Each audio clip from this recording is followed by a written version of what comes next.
Perfect. Well, so again, last time we talked, it was pretty much an overview of the site, its discovery, and the research that has been done. Right now, I would like to focus on you specifically and the things that you have been doing. I mean, you and your group have been doing ever since you got to the site. So before we go there, what is your specific background? Because as you said last time, you're not an archaeologist. So what got you? I mean, I know what got you interested in the site, but what got you actually working in the site? Yeah, well, okay, I don't know if I covered this last time, but, um, I started in college doing, taking archaeological courses, it's humanities. So you have, yeah, anthropology, archaeology, but just for a couple semesters because right away my parents told me, and it was good advice. I remember they told me that you're not gonna make any money if you go into archaeology. Uh, you'd have to, get your PhD level if you're gonna teach it. Most high schools, for example, they don't have an archaeologist teacher. So if you look at teaching, which is where the jobs are, you would be at university level, and they don't hire unless you have a PhD. So you have a long haul ahead. And, later I found out you could do there are consulting firms that hire archaeologists, and they're like, we have a construction site, they wanna bring in, especially in the West, in the United States, in the Western United States, they have these laws where if you're gonna dig on the land, you need to bring an archaeologist to make sure you don't disturb Native American remains or whatever, and then, like, Israel, same thing. So there's a lot of that type of archaeology that, companies will hire for. Otherwise, it's university level. These are jobs that the university would bring or hire you for. So I thought about it, and they suggested go do something else that would pay for archaeology, and that'd be your hobby, your serious hobby. And they were right because I had a friend of mine. He went to Tel Aviv University, an American friend. I don't think you'll see this, but I won't mention his name. But and he went into archaeology because he was really interested in Noah's Ark site and Mount Sinai and these like topics from Ron Wyatt. But because he was doing it overseas, it was really expensive for him. And on top of it, he only finished to the master's level. So we went back to the U.S. to think about if he wanted to continue or not. There was really no job for him, and so he was like midway through his courses, you could say, if you wanted to get a PhD. So then he started working at non-archaeology jobs, as regular jobs out there, with a gas station or whatever. And I felt really bad for him. Um, so for myself, I went after that. I went to computer science. And Mm, I love computers, so I was doing programming, and I remember my archaeology teacher. It was a local community college. And I was taking the courses through her, and she was on the liberal side. I remember we always joke. This time it was let's see, this was Bush and Clinton, that time of era in the '90s.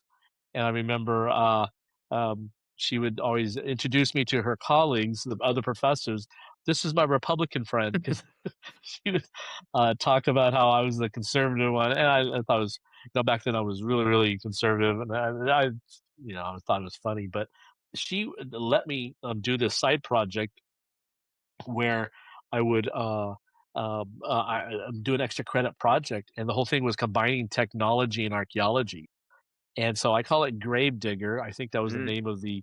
It was supposed to be one of the topics we did in her class in archaeology was we had this piece of paper of a graveyard, and I think it was somewhere in the former Yugoslavia. I mean, like Croatia or someplace, and from like the Balkans area, and you just had a bunch of tombs laid out, and then you had to figure out just based on these uncovered tombs out, so the skeletons and the remains of the cultural remains like pottery and jewelry.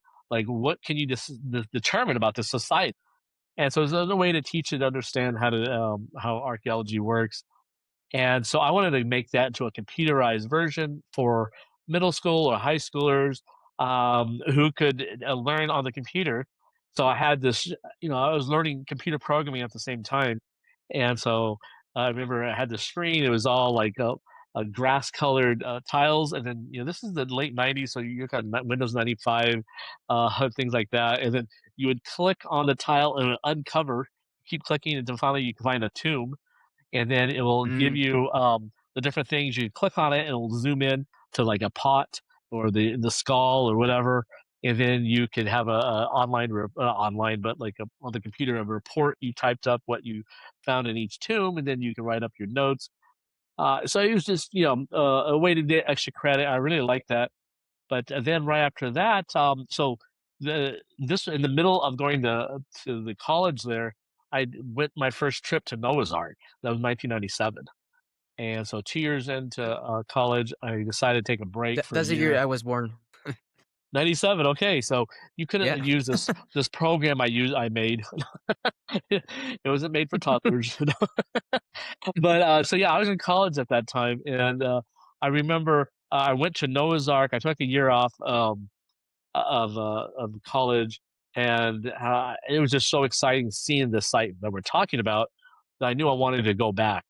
And so 3 years later, I ended up going back to the Ark site, and that's when I met Dr. Salih Tutan, who's the Turkish geologist at the time who was studying this area since 85 or 86, I forget. But he was, so that time would have been over 2000. That was 15 years that he's been studying the site, and now we work with him today. And he's retired now, but he's like the world's expert of that region. So talking to a geologist, and then with my interest in archaeology and taking these courses, but not going into the field as a professional, uh, I was more interested in the technology side and what can we use, how can we use technology for archaeology, and that's what I was hoping to go into. I ended up going into my work with one of the divisions of Hewlett Packard, HP. I think they Mm, sell like printers and stuff like that. They were a lot much larger company back then in the sense of the type of things they sold. The original HP was a test and measurement company.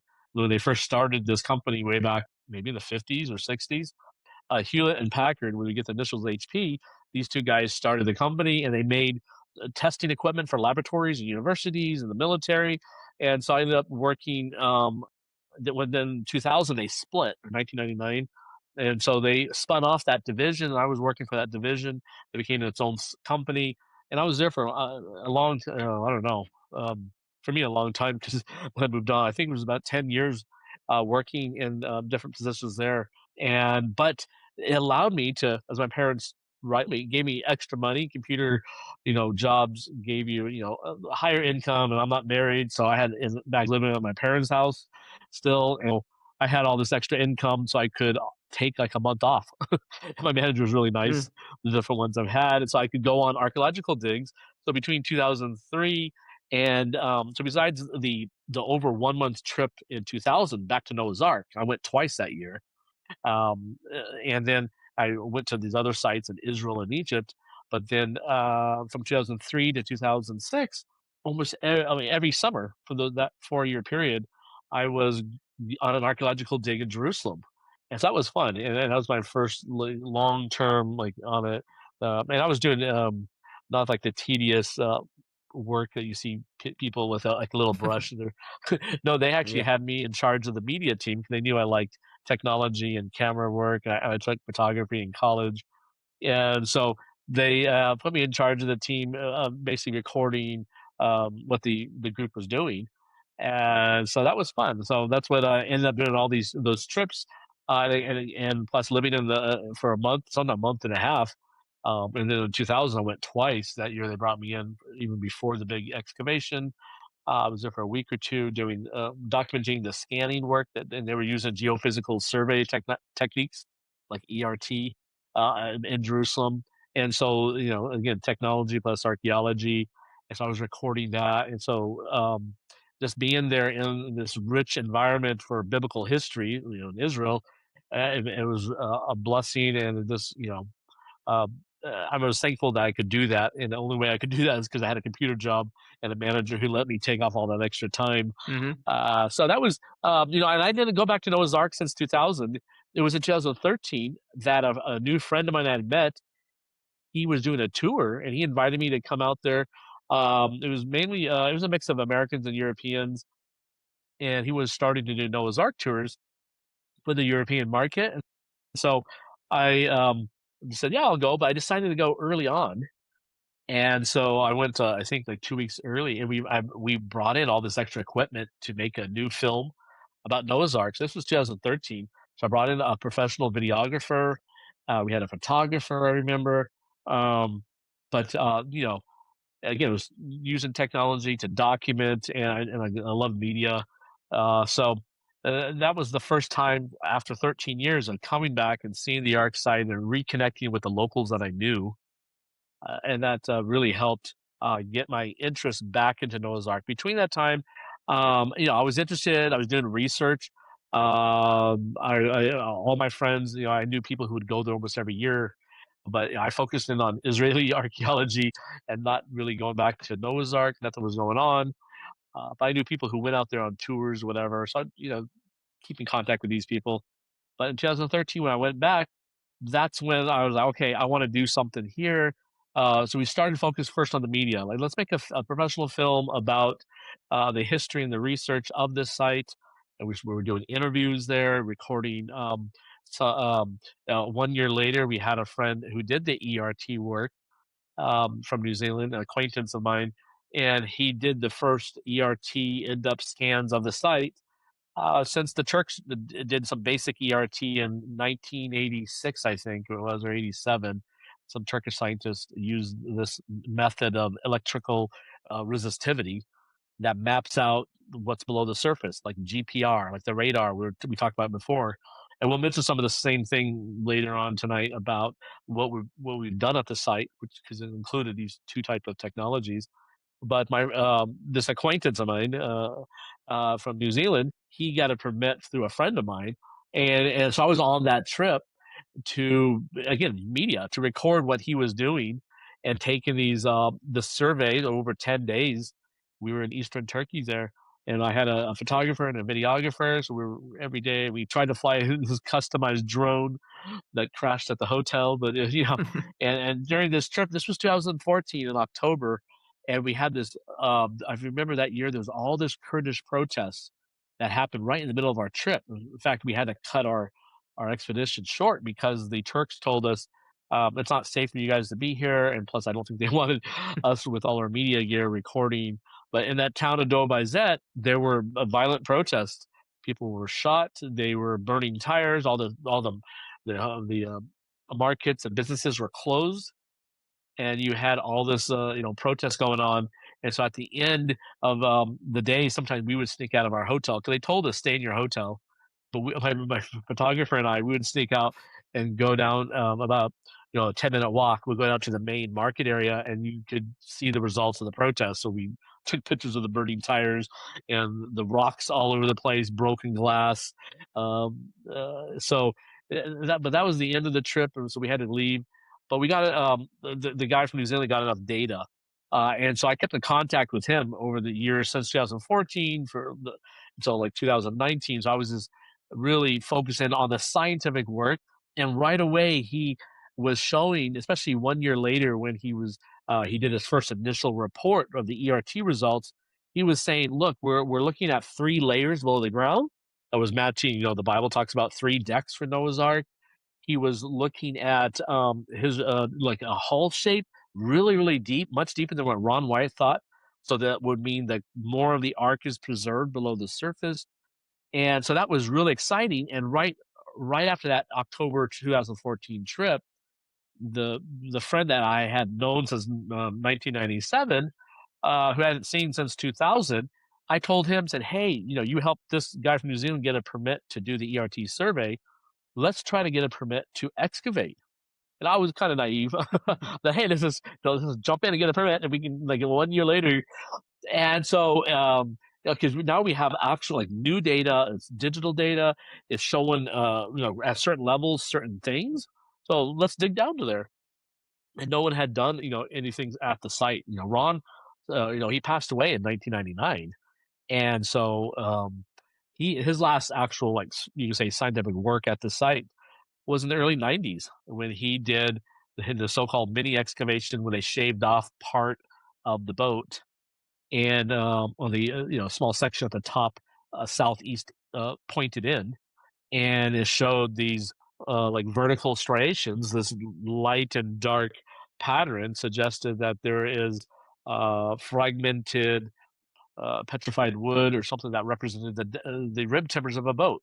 I mean, it was a pattern. He took the photographs. Now I don't know why, but they never took soil samples to analyze like what's going on with the actual soil. It was just it was very, it's just like the dirt was different colors. But anyways, that was the last thing he did. 1990, I think that was 1990. He did that. So now you're looking at we're there in 2014. What is that, 24 years later. Yeah, so 24 years later, that's crazy. We're there, and this guy does the ERT scans. We get digital data looking below the surface much deeper than anyone else has done, because even Ron's GPR in the 1980s and the Turkish GPR, like what Stali Baraktutan did, it would, they may be at the deepest they penetrated, maybe, I don't know, I want to say 5, 6, 7 meters down, maybe up to 20 feet. I don't even know if it went that deep. So you had shallow results, but at that time they thought that was it. Like that's the bottom. And then when we see these ERT scans, because ERT technology goes much deeper, lower resolution, but it'll show like bigger objects or whatever. So this was showing something much deeper, that there was more preserved of the ship, and that got us excited for possible excavations. So I had talked to my friend in 2000, this was 15, I remember. I could check my emails. I remember we were going back and forth, and he was positive. Of course, we were paying him money to do this work, and so, but he was positive we could get a permit. Now looking back on it, I'm like, here we are trying to still do that same thing, like the excavation part. Hmm. But so he was investigating that, and by 2016, in July, he was quite sure, because there was a Kurdish friendly, I think it was actually Kurdish, mayor in charge of that area, or the district governor also was friendly to our work. So it was, basically he was saying, look, hey, just show up in end of July, let's plan this, and we everything will is a go, and it just seemed like a dream come true. So we had an archaeologist from America, this friend of mine who went and got that degree from Tel Aviv. We were planning to he was like the archaeologist we were going to use on our side, and he would team up with the Turkish archaeologist, and that was the last. And he actually came out earlier. Oh no, that was 5 years, 3 years later. He finally saw the site. We brought him out there. That was the only time he ever went out there, sadly. But so in 2015, no, 16, we had the group ready. We had people signed up. I think we had like 20 people interested in going. I think we had maybe 10 people total, like officially signed up to go. 2 weeks before, we had all our tickets bought. 2 weeks before the trip was to occur, they had the coup attempt, I think July Hmm. 16th. It's like a holiday here, there in Turkey. And that was when they say elements, Turkey has a history of these military coups. And this was the latest one, but except this one failed.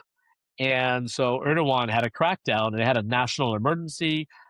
Everything he fired and arrested, teachers, professors, police. He purged the military, of course. So a lot of that mayor, or there was the district governor that was really friendly to our work. He was arrested and put in jail. So it's like everything was a mess, and there was no way we could come. And we were just so hopeful. We had, in fact, changed our tickets twice, lost thousands of dollars doing this, like for the whole group, trying to like, okay, maybe in 2 weeks we'll be ready. We just and it's like that wasn't going to work out. Very disappointed. Um, but so that was 2016. I remember it was a bad year in that sense. It was a good year because we're also interested. Like I'm really interested in the history of the Exodus, the research there, where the Israelites went, where's Mount Sinai, and this idea that Ron Wyatt and others had talked about that Sinai was in Saudi Arabia, the land of Midian, and not the traditional site in Egypt. And so that year, we were able to go twice to that. We got business visas from a Saudi prince and went to Saudi Arabia. So for me, that became my focus with this coup now in Turkey, coup attempt. I could not do anything there for 2 years. So between 2016 and 18, I was doing a lot of trips to Saudi Arabia and Egypt, studying the Exodus, making videos. We snuck in drones, videoing the route we thought of the Israelites took during the Exodus. But I remember in 2018, they basically said, okay, everything's back to normal. They rescinded the national emergency. The state of emergency was canceled, And my friend there, who was, the guy who said we're going to get the permits to excavate, he said, Andrew, once you come back, we have a whole new group of government officials. We can go to Ankara. We can talk to the local governor. Let's start meeting these officials and seeing who we can get to help us with the Noah's Ark site, because like everyone's gone that we had worked with in the past. So I was like, okay. So in August or early September that year, I went back to Turkey after that break for a couple of years, and actually, no, I take that back. Earlier that year, I had a photographer in 2018. We just went out there to see the sites. We were taking pictures, but by August, I went out there to try to meet officials end of August, early September. And I remember I had to go back to Saudi because I had a tour with a private tour with this individual from America.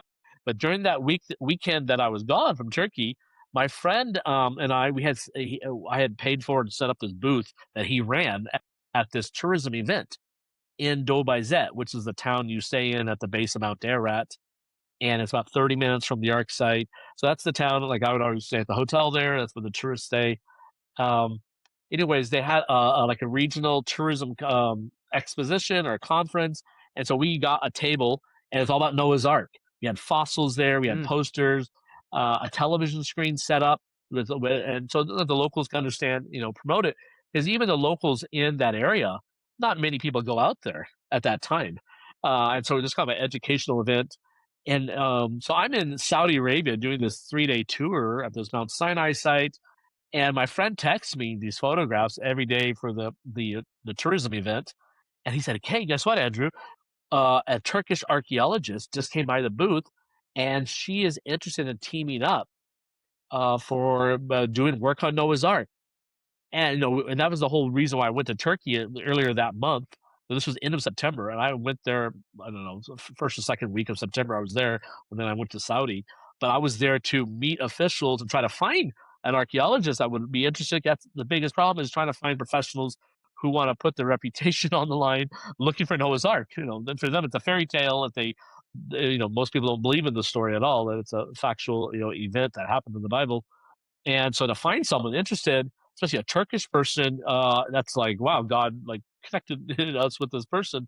And so when I came back to Turkey the next week, I met her too, and it was a she helped us some. It was something. It was good and bad. That's why I won't give her name because for me, what I understand now with the way Turkey works, especially in that area, is the economy is really bad. mm, So you're dealing with people who yeah, okay, they're interested, but it's more of the financial side. So what can you do for them? Okay, that can make sense, but if they're scammers, then you just waste your time and money.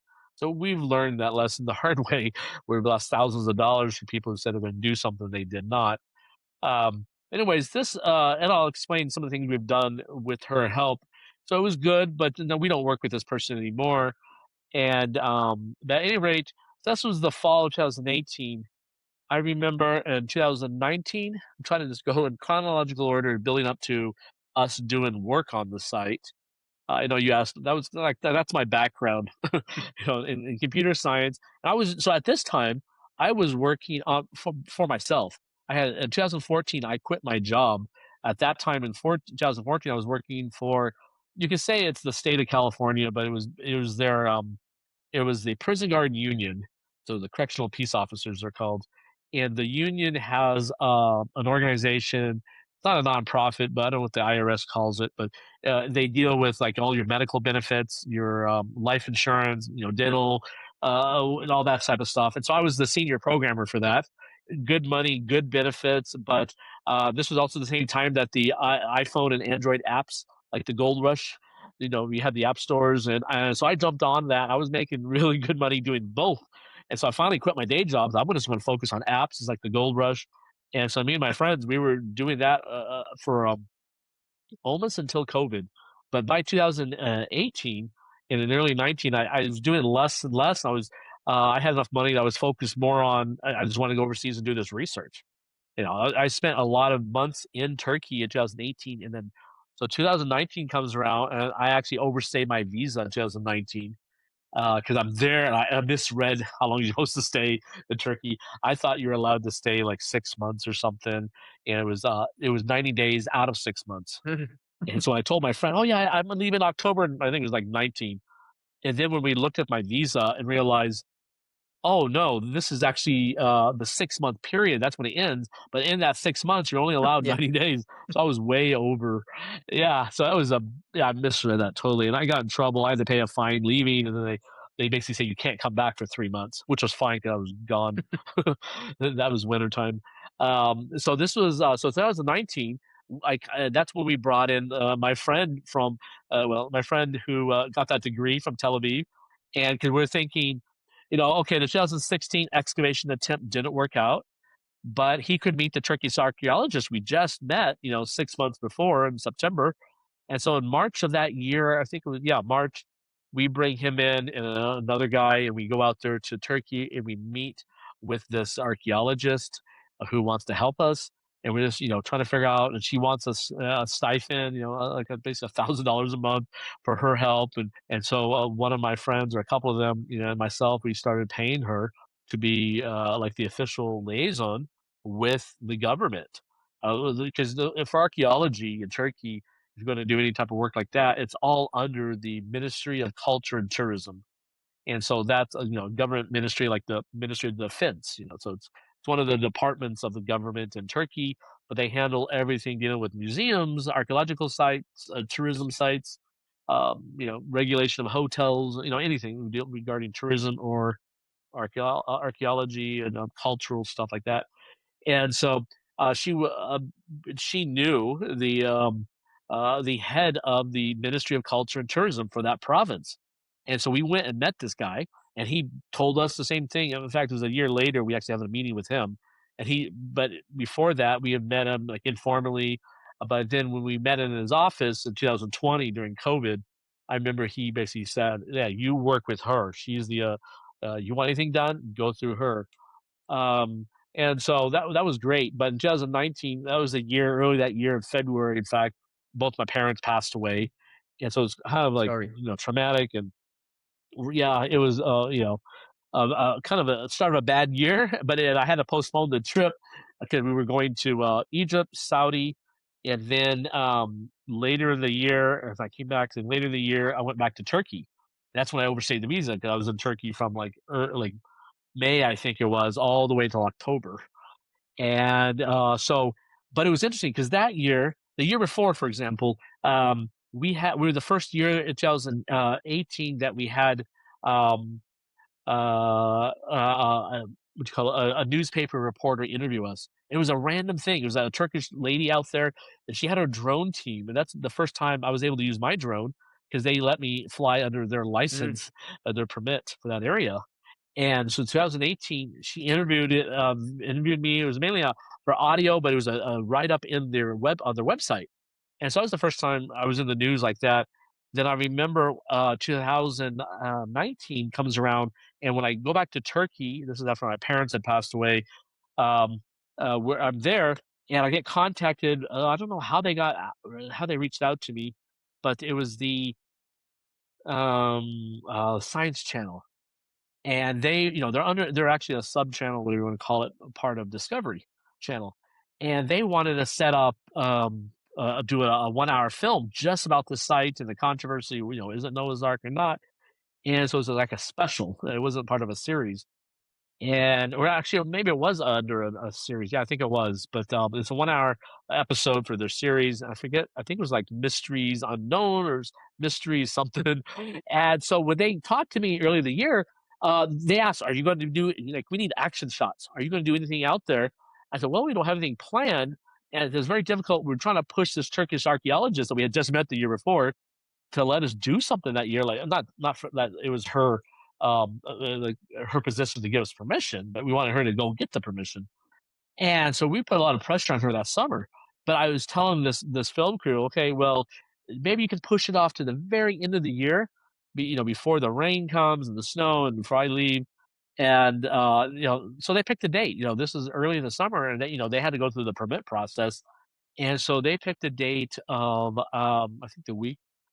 it was like October. I have to look at my notes in the past, but like October, it was 7 days, a 6 day week period. I think then like 13th to the 19th, the third week of October. I remember. I remember the 19th or 18th. I left for Saudi Arabia again. This is when I overstayed the visa. So they had set their dates, and this is really important because at that time we didn't know if there was going to be any archaeology work done or survey work, and so they might just show up and just kind of a boring show. They'd film the site, interview me and some locals, and then that's it. And so that was all we could do. Well, by end of September that year, and again, I'm staying in Turkey this whole time, way past my 90 days, and I remember end of September this lady, archaeologist, she goes to Ankara, the capital of Turkey. She comes back and says, "Well, it was good and bad." She, because when she left, she said, "Yes, you guys can do the work." This is, and so when she went to Ankara, she said, "Yeah, and I'm really positive we'll get the permission." And so that weekend, out of the blue, I had somebody contact me who had seen me on another YouTube interview series by a Messianic ministry, and they watched that, and we had talked about we might need volunteers.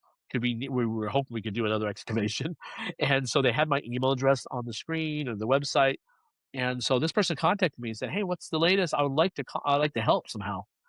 And so this is the same weekend that this lady had just gone off to Ankara, and so before we heard back from her, I told this guy, well, we have the Science Channel coming in 3 weeks.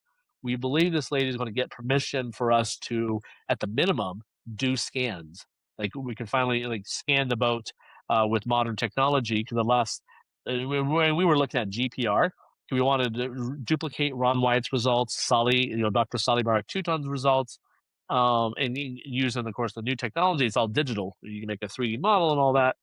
And so this guy says, "Well, guess what? One of my good friends is the vice president of a company based out of Oregon. They have offices in Atlanta, Georgia, and this guy lives in Atlanta, Georgia, near the VP of this company, and they do GPR." Like, whoa! So he said, "Let me call this guy." I remember it was like a Friday or Saturday, and I was up at one of the tourist sites around the town. Like I think it was Ishak Pasha Palace, this Ottoman palace that we show the tourists. And so I was like, it was really bad cell signal service. I'm trying to talk to him, and his friend who worked for that company calls me, and he said, "Well, tell me about your project." And so I explained the whole thing about this Noah's Ark site and that what we need to do. What did he suggest for the scans? And he said, "Well, our normal rate." He said, "First, that's this coming. This is 3 weeks away. And this was end of September, and we're looking at the last week, the third week of October, to do our first, like my first like project on the Ark site." I was there for the 2014 scan, but I was like, taking videos, talking to the guy doing the work. But anyway, so I'm organizing it now, and this VP of this company says, "Okay, I think we can do it. We have." It was a lot of back and forth phone calls, and they even reduced their rate by 50%. Oh, So, and then I found like within a week, we got the 25,000 needed. That includes everything: airfare, hotels, food, the local people who are helping us, their payment, and then the large, I mean, over half of that was for this company. And they brought in a team of 4 people, I think. So they were going to do lidar, which uses laser to map out the site, which we wanted this. So they'll give you exact down to the millimeter or so, or maybe a couple centimeter accuracy of the terrain, or the surface of the ark. So now we have this very accurate 3D model on our computer of the boat. And so I was, we wanted to do that. So for a couple purposes. One, so we can our goal was combining, which was kind of a new thing, combining the top data, the terrain, the surface with what's going on underneath. So then we can look at the boat shape and say, okay, at this layer here, look right down. Okay, this is where we're seeing a room or whatever, the walls of those ark or the floor. And so we wanted that type of information. In the past, it was always separate. You got two different technologies. You had the GPR radar and you had the like LiDAR above ground, and then two different data sets. And it would take a lot of expertise and time and to try to combine both models. But now it can be done more easily. And so we want to get the LiDAR data. So they brought in an expert for that, who was an atheist actually, and he told us, "Look, I'm an atheist. I don't believe in Noah's Ark, but I'm here to do a job." He was a professional, really nice guy. And then they also brought in a GPR professional he was a technician, geophysicist. I don't know if he was a geophysicist, but he knew how to, he did radar work. And then the data was collected for the geophysicists to analyze. And so he was brought in. Then they brought in one of their teammates to help. In fact, the guy who emailed me and set it all up, he was brought in because he knew the VP, and then the VP himself was there. And so they had four, and then we had a photographer slash videographer there, and myself and a number of locals. And so that was the team. And it just so happened that we got everything set up for them to be there the same week that the Science Channel, months in advance, had already set the date for their film trip. So they were super excited. So I called them up. I said, "Hey, we actually have a whole team going to be there doing scientific work. They're going to be radaring the site with two different antennas, and we're going to do lidar, and we're going to attempt to do thermal scans, trying to peer below the surface, see if there's a difference in the heat signature. Because maybe if there's petrified rock, wood, like which is rock, right below the surface, maybe that would be a different color and show through when you with these, really um, sensitive thermal cameras. Maybe it'll show through on the surface." We were trying to do it with the drone, but we didn't. Again, they had some issues, and this is a border area by Iran, and so the Turkish military said we cannot use any drones during this trip. So, in fact, we wanted to do the lidar with the drone. So on this trip, they had to do the lidar, terrestrial lidar on a tripod, and the guy ended up. It was a. They arrived on a Sunday, I remember, and then on a Monday, the Science Channel showed up, and their film crew from London, and from Monday through Thursday, they were filming, and our guys were doing the job. And I remember for the lighter part, it was really interesting, or it was cool because they were able to collect over 500 million points. So these laser points, and it just turns. This thing is turning constantly. We got because we had to combine the work together. There's shadows of there's the silhouette of the people standing on the arc doing the work. But he went to, I think it was 13 different sites around. I just remember, though, it was 500 million points of data. So, gigabytes of data was collected. And then that is, you layer in the photo. It takes photos too. And so you have this 3D model of the arc with the actual photograph kind of draped over it. And so he was doing that, and then the radar team, the GPR guys, they had three guys, the technician, and then we had a local helper, and then one of the other guys from the company.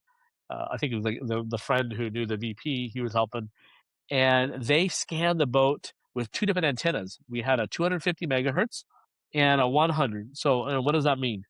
The 100 megahertz, that lower megahertz lets you penetrate. It's like a more powerful signal, you could say. It lets you penetrate deeper into the soil, into the ground. Of course, there's many factors in regards to how deep radar can go. It includes the soil type. So if it's clay soil, and also the moisture content of the soil, if it's higher moisture, less penetration of this electromagnetic signal. And anyways, they were able to get really good results with the 100 megahertz. It's lower resolution, but it can find, it's not going to find like a pencil under the ground, but it could find big rooms or big objects like walls or what, they'll show you things like that, or big boulders. And then we did it also with the 250 megahertz. So that's a higher resolution. It's a mid range. So it won't go as deep though. Now with the 100 megahertz, and I'll show you some of these results on my screen soon. But when we talk about the actual GPR work, but the 100 megahertz, we got data down to 40 feet, 13 meters. Mm. Which was, I think I did the math right on that. 13 meters, it was close to 40 feet. But anyways, that's pretty good. After that, it's just nothing left of the data set. There are like 50 megahertz antennas.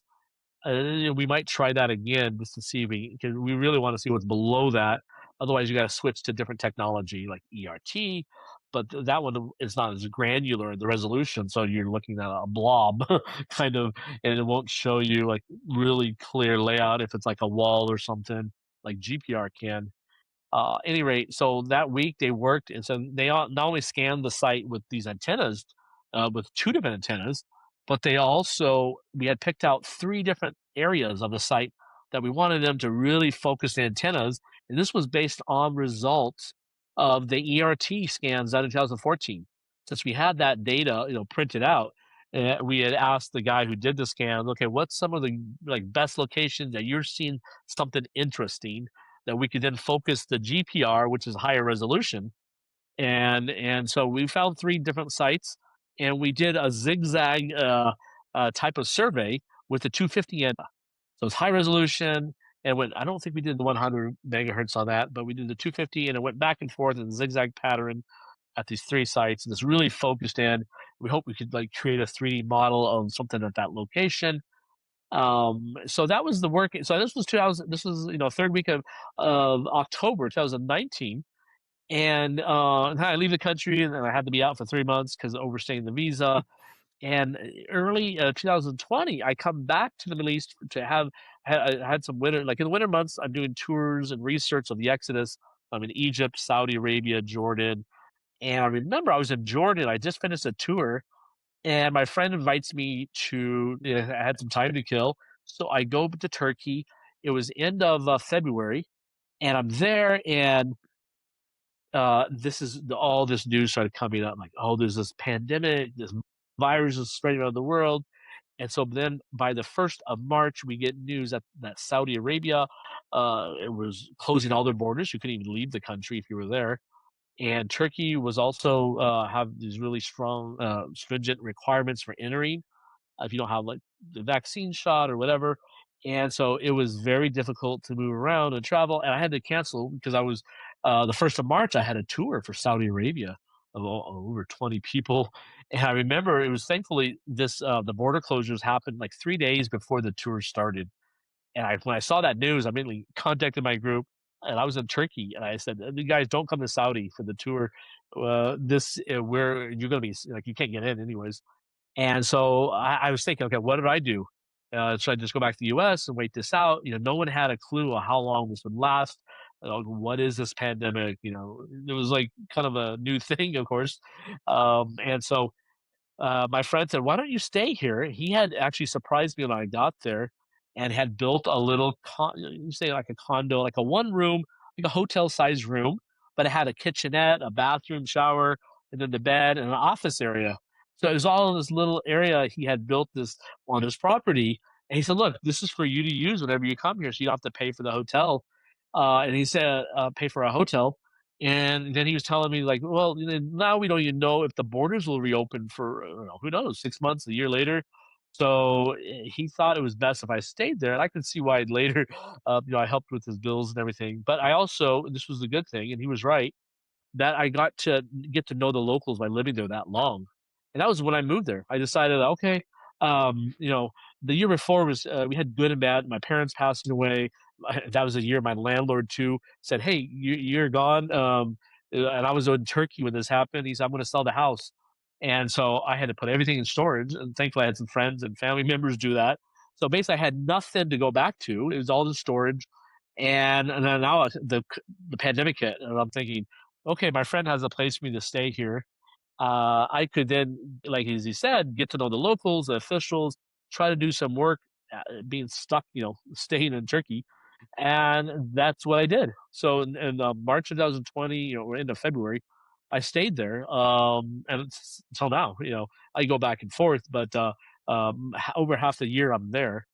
And so this was early, 2020.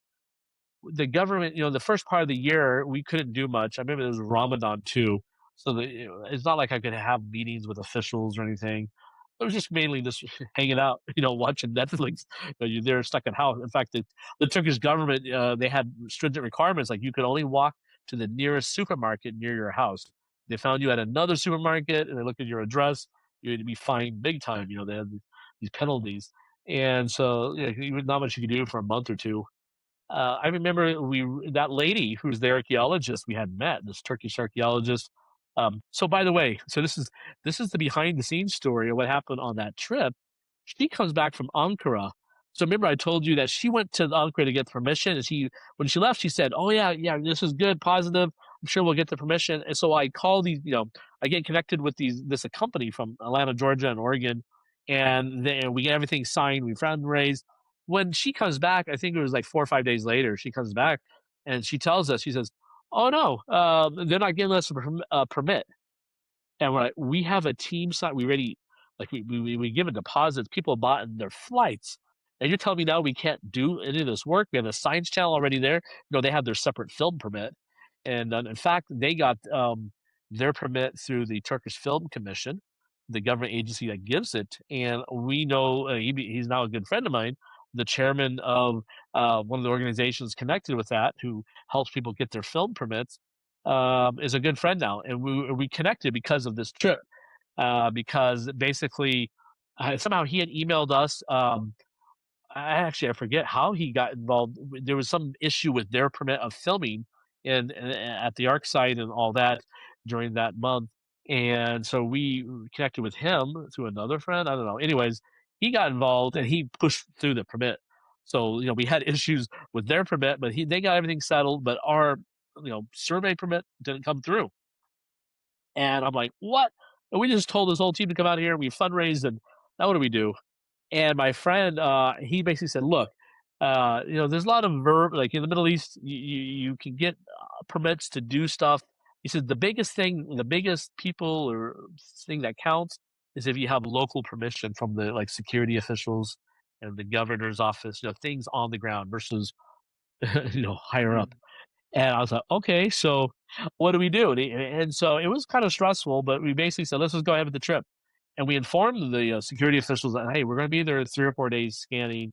We have this film team filming the work, and they basically said, okay, no problem. But in fact, they actually said 3 days. That's it. You have to you only do 3 days. Um, and I remember that third day. In fact, it was a lot of drama. Like that third day, the team comes back to us that, hey, we need one more day to finish this if we're going to do the whole two scan. And I'm like, look, we're already doing this, like you could say unofficially, but officially. Like the local officials said, yes, go ahead. But as someone higher up found out, they might kick us out of the site, or worse.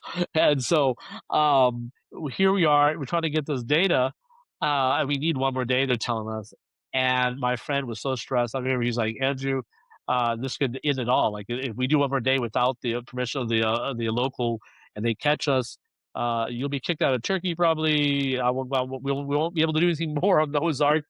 Um, and so the end result of all that, I remember he finally found someone he knew in the organization there. You can say security or whatever you want to call them. Then they basically said, do it quickly. And they said only two people. And so they brought out the radar guy and his helper. No one else could be out there in the site on that fourth day. It was a Thursday, I remember. And they did the work. But that Turkish archaeologist, um, she wasn't around. I don't know what happened after that for her for the rest of that year, because 2019, after that, I had never, I left right after the survey work was done. I went to Saudi Arabia for that trip, and I didn't come back until February when COVID hit, and then we reconnected with her. But we never, like, she was not on the site when we did the work. We just had the radar team from America and the locals, but no one else from involved with that from Turkey. So, and I think, she doesn't follow. I don't think she follows my stuff. I don't. She never asked us any questions after that. Never talked to us about us trying to get a permit through her. We never bugged her about that again. We paid for her trip, and we didn't talk to her like, why did you say go ahead and then you come back saying no? So it was years. We're looking at it now. Almost what is it? This was 2019, so still 7 years coming up. I don't know if there's a penalty on this. If someone's from who's watching this, and they're like, "Oh, they're admitting they didn't have official," and that's kind of how it worked. Also with the ERT, I found out it was not a written permit. It was this guy going to the governor's office and saying, "We're going to bring in this non-destructive work. We're not digging." And so when the scans were done in 2014, it was all verbal and with permission of the local officials and the security. They're basically like FBI. They watch everything. They're in internal security there, and they're monitoring. It's the border area, so they're monitoring, especially foreigners, what they're doing out there. And so, if they say yes, do what you can do, then because they're the ones who will first know about it, then you do it. And don't don't tell anyone else, I guess, for a while. Um, so we collected the data, and looking back on that, that was one of the most important things we done on the site was that work.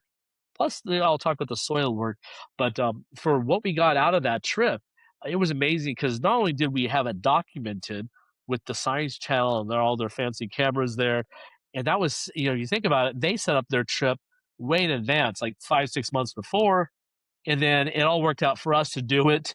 Even we had to do it through local official permission to time at the same time and get the team there, fundraise, get everyone out to the site, and have perfect weather because they're doing GPR. And GPR, you have to have dry soil, like the best penetration.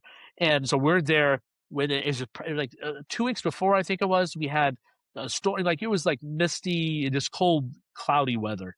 And I was praying. Well, in fact, we told everyone we knew, please pray for the weather that God would like give us good weather that week. And so when the team showed up Sunday, it was the start of like no clouds in the skies. If you look at our video from that trip and the Science Channel's video, you'll see that it's just perfect blue sky, the sunny days, all in through Thursday when they finished that extra day of scanning. Comes Friday, they had one extra day before they had to leave Saturday to go back to America, and they decide to go do like a tourist day, and they see the local tourist sites. This GPR team, and I remember we woke up that morning, we take them to Ishak Pasha Palace, this Ottoman palace, and it's raining. So like God held back the rain. He gave us perfect weather Monday through Thursday, and then Friday we have stormy weather, and so then kind of a rainy day for their tourist day. So it was very exciting. But with this type of data, you collect it. Now GPR, you have a screen, and you can see some of the basic results right away on this screen. And right away, I remember the Science Channel was up at the visitor center that overlooks the Noah's Ark site, and they're filming interviews up there. And we get somebody either call us from the valley floor where the Ark site is, or they came running up the hill and they said we found some, angular structures and features that the GPR guy was saying, wow, this looks man-made. And so everyone got so excited. And the guy, thankfully, when they were looking at the data at the location where they saw this, he had his iPhone out and he was filming the screen. So he gets it right on camera, the reaction of the Hmm. GPR guy. It was like perfect timing.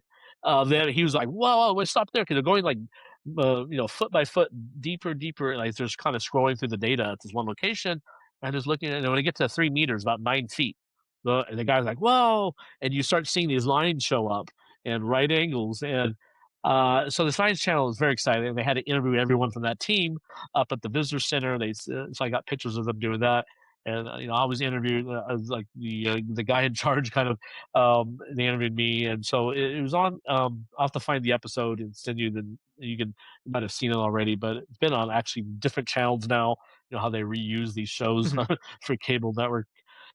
So since 2020 when it premiered until now, it's been out there on different channels around the world. But again, they're collecting this data. They see some things on the screen, but you don't get the report until months later, when they take all that raw data and they give it to a geophysicist, and he with this with the software on his computer, he can analyze the data and pull out more information than what you can get just looking at a screen the day you're scanning. And that's what he did. So they had hired again, this was a guy who was not involved with our project. He's not looking for Noah's Ark. I know he was Jewish, but I don't know if he was a believer in the story or not. But he trains archaeologists. In fact, he did a 1 day training for this team.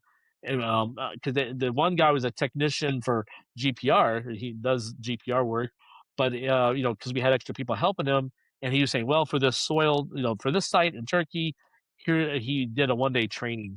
So he like reinforced what the other guy knew, and then helped the other guys who were brand new at all this to understand as being a helper, like what to do, what the settings should be on the GPR. And so he had already met the team. So we had paid for that service. But when they came back, they gave him this raw data. He was also based in Atlanta, Georgia. And he has a school where he trains archaeologists. He's an archaeologist plus a geophysicist. So he's like both worlds. And he trains archaeologists how to use GPR to find things. And so I still follow his YouTube channel, but he gave us a report. I want to say, the initial report was in November, like a month after we had come back from Turkey. in Saudi. I remember we had a little conference at a friend's house, and we had like the people who had donated money and some of the local friends show up, and we had like 20 to 30 people in this one house, and we did a presentation for them.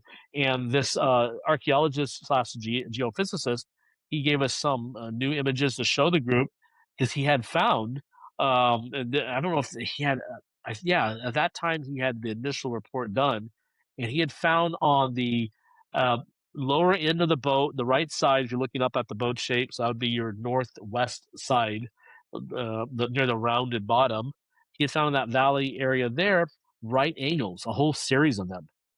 And that, for him, he said that would be the best place to dig if he was in charge. If he was he's an archaeologist. He said the data is showing that these right angles, this whole series of them, they're they start about 7 meters down, so that's like 20 feet down. And he also said it's just not a shallow feature. This is because you can go through the data. You can go 20, 7 meters down, 7.5 meters, 8 meters. And he said this is they call it is it called feature with depth or structure with depth, something like that. So it's basically a structure they see and it has depth to it, going further down, further deeper into the soil, which suggests that he was saying, suggests that it's man-made.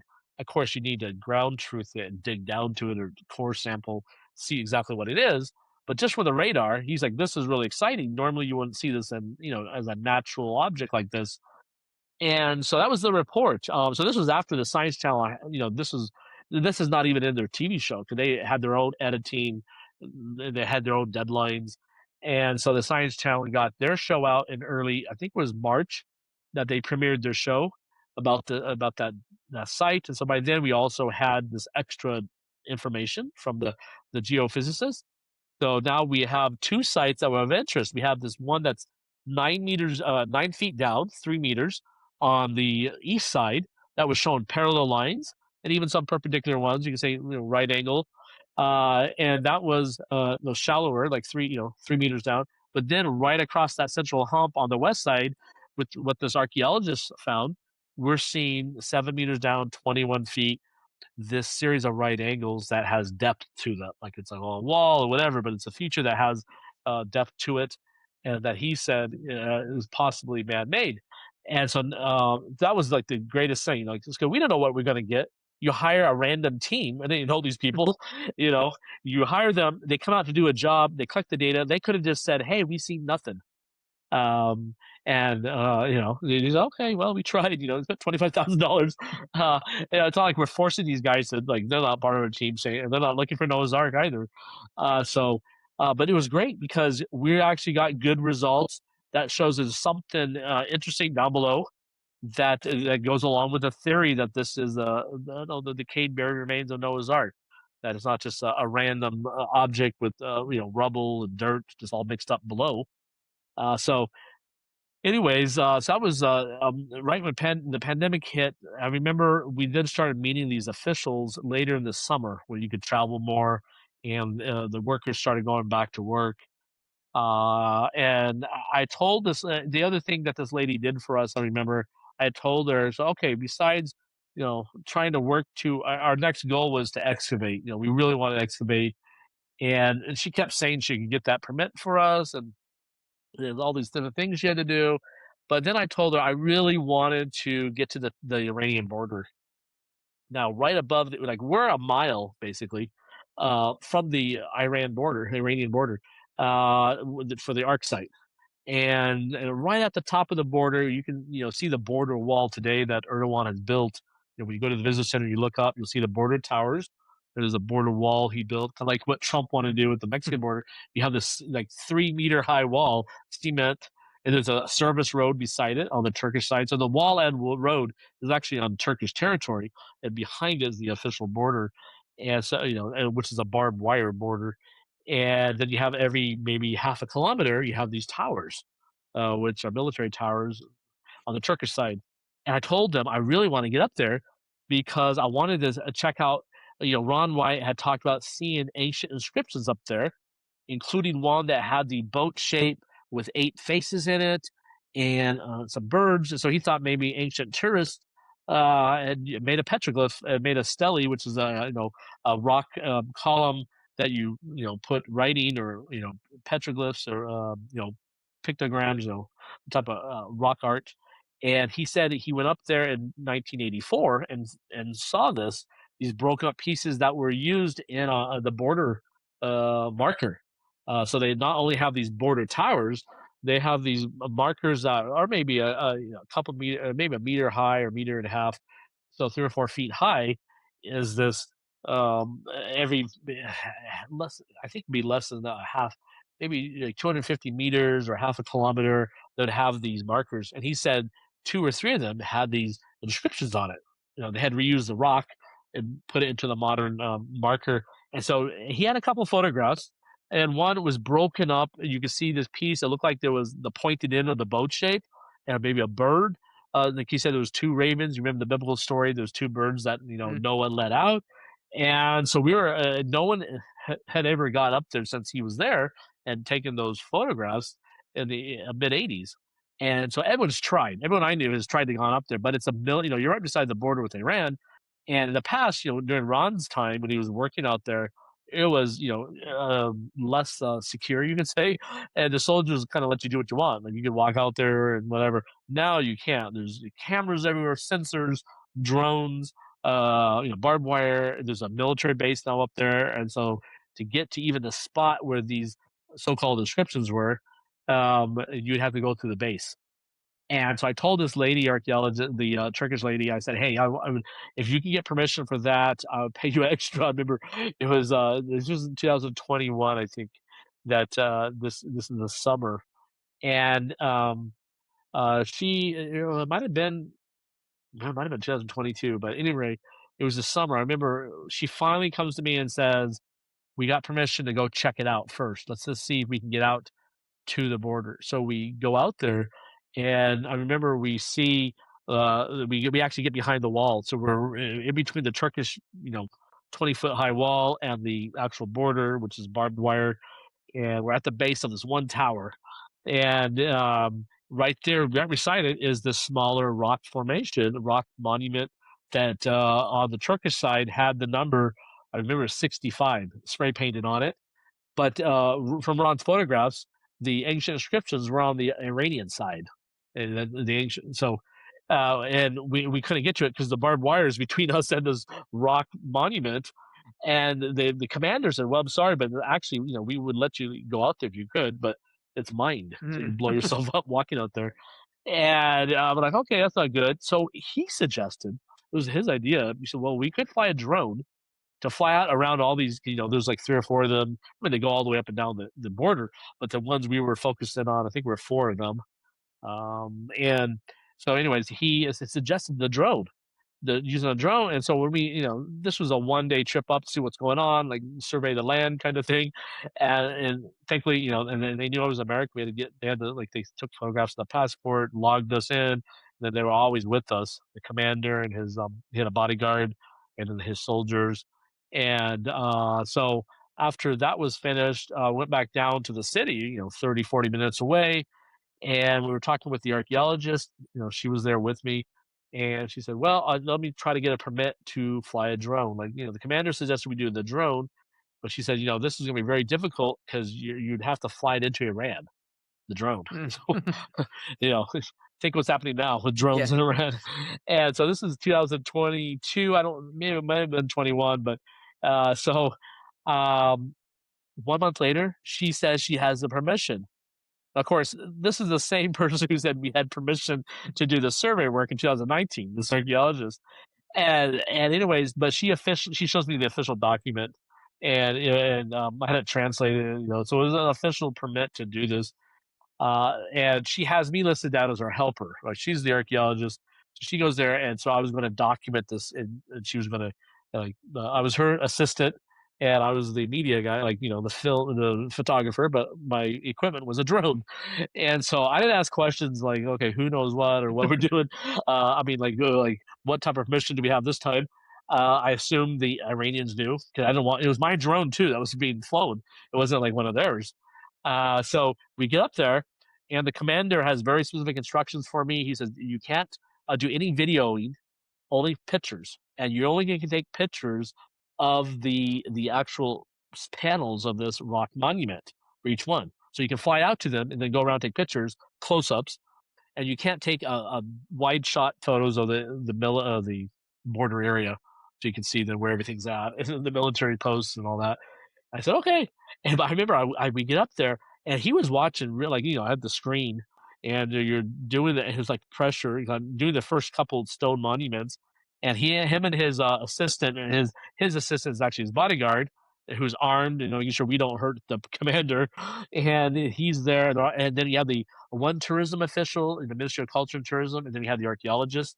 So it was, 5 of us, and besides the soldiers would meet and coming and going in that area.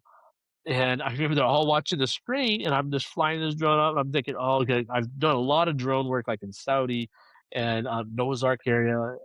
So this by this time, I'm feeling comfortable with flying drones around and not cause a problem. But my only thing I could think of is, do the Iranians know? Will they shoot this Mm, down, or will I get too close to the surface and it'll set off a mine?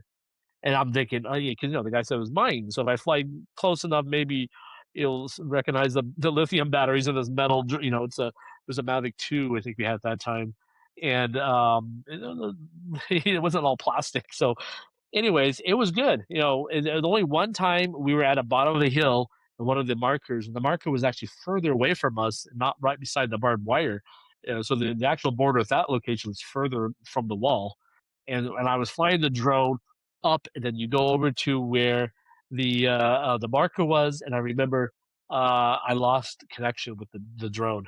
On your controller is, like, gone, and I was trying to send, commands to take pictures. He was on the back side, so you're actually in the Iranian side, pointing the drone down, the camera at that side of the rock formation, the stele they call it. This border marker made up of different stones cemented together, and I couldn't like take a picture. I kept sitting it, and then my screen went black, and it said lost connection with drone. And I'm thinking, oh no, maybe they had their anti drone, whatever. And they're going to take away, like the drone will then fly away to Iran. And the biggest problem is that, every time we flew the drone, we didn't make a backup. You just do mm, this really quick.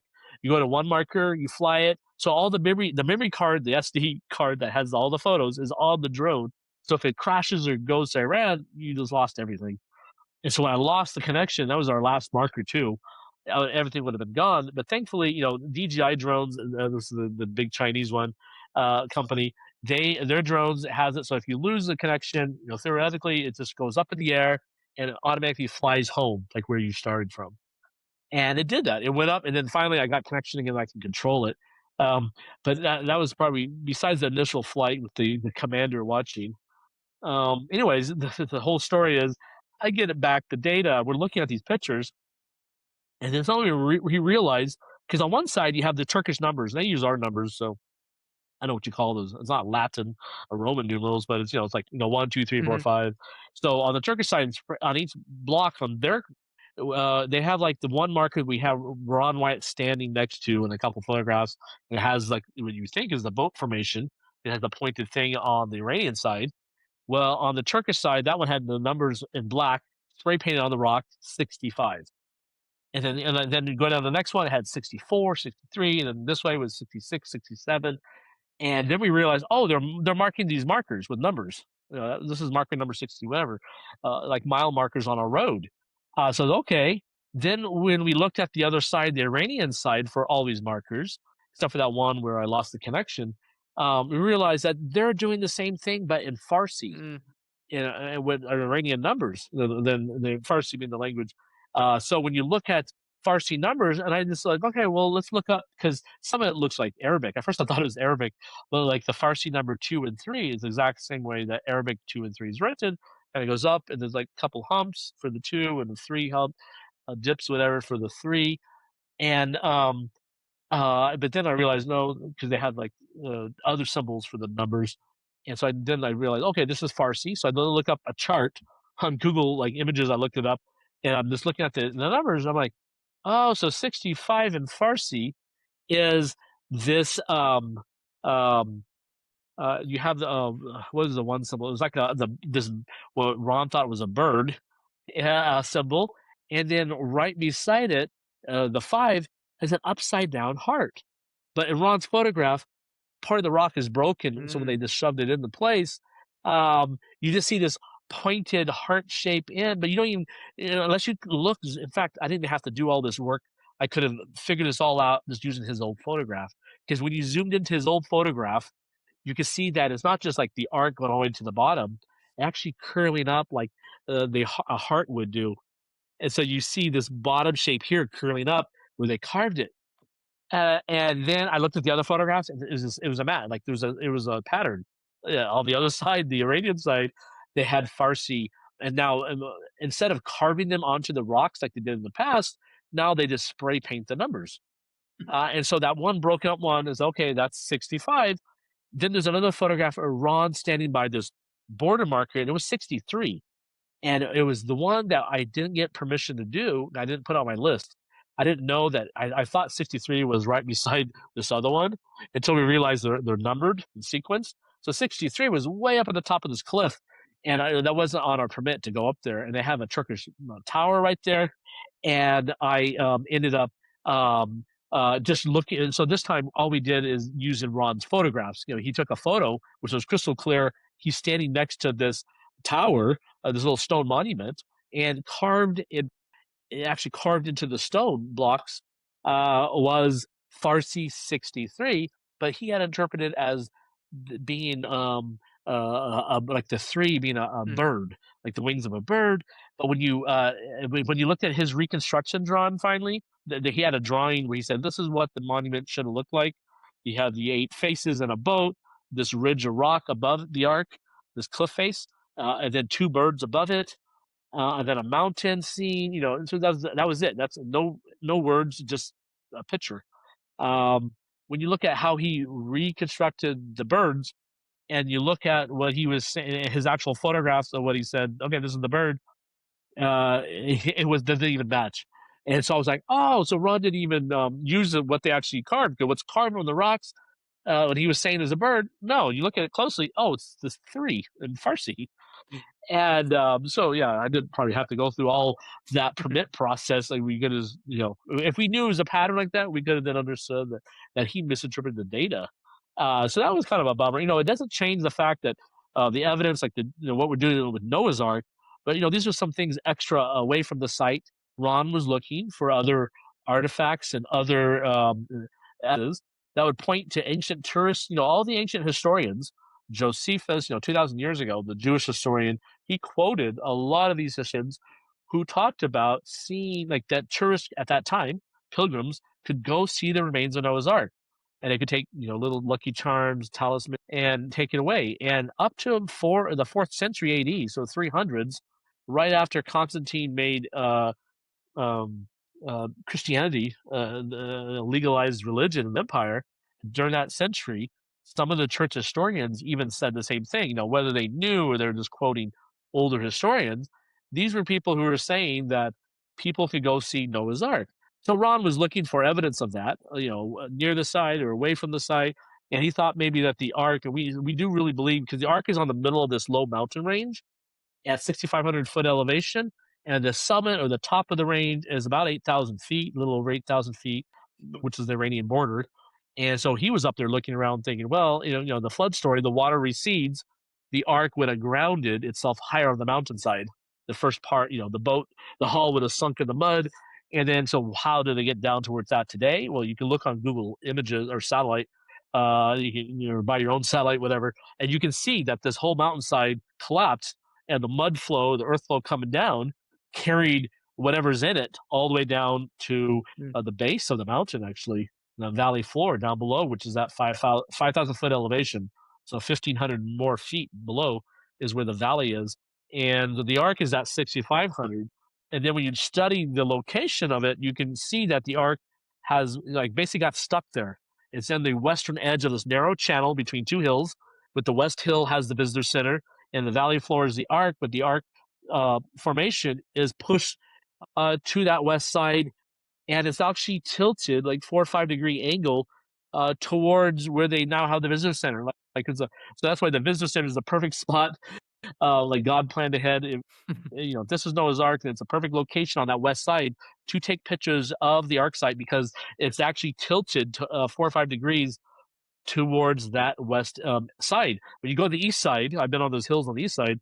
You see that eastern edge of the boat formation, but because the arc is tilted, you can't see the shape. So you can't really take a picture.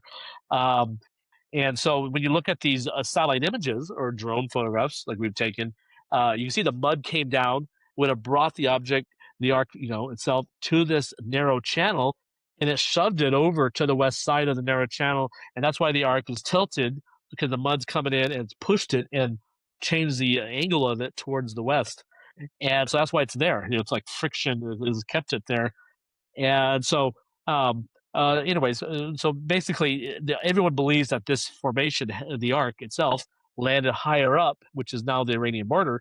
And so that's why Ron's theory that there's inscriptions up there, that he finds them, it made sense that the arc, the original landing would have been higher up the mountain and then carried down to the current location. No, sadly, that part about the inscriptions so far have not panned out.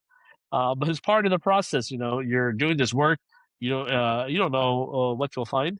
Just like when we did the radar scans, we don't know what the data is going to show.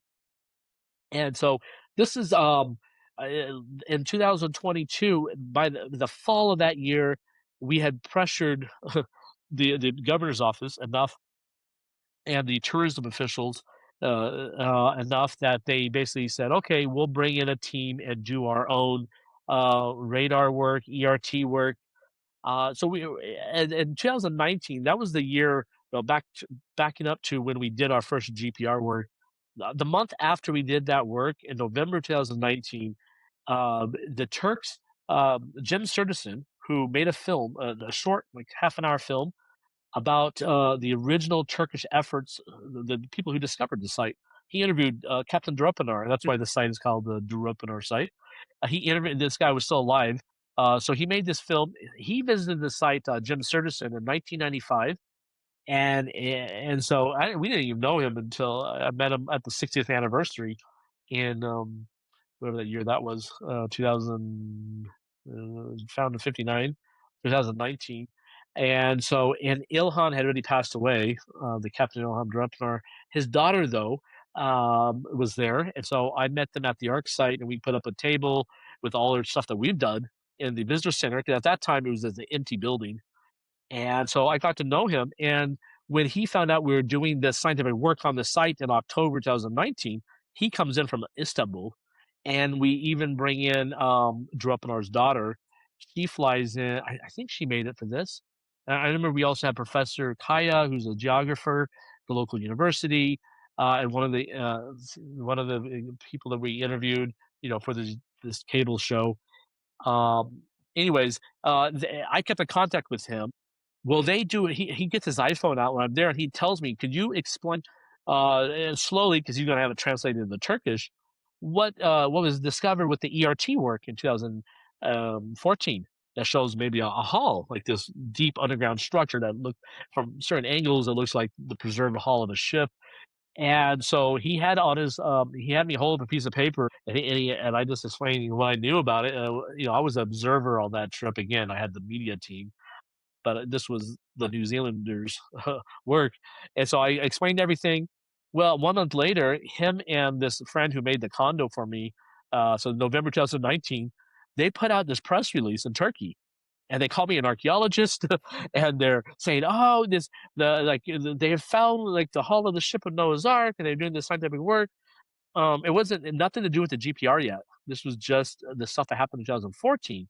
Well, that goes around the world. This image of the ERT scans, and so not only Turkish press picked it up, but then all these other networks and news source or organizations like British press, and then so when I'm in Tennessee that month in November at this conference where we have all the supporters, the 20 or 30 people there, the local Fox affiliate wanted to hear about this.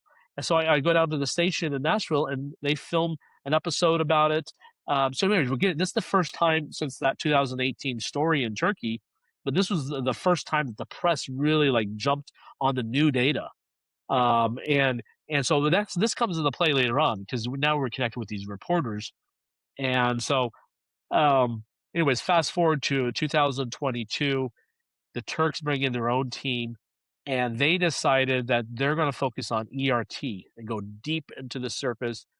At this time, the guy who did the scans in from New Zealand, he basically came to the conclusions and he wrote his report, and he's like, okay, that's it.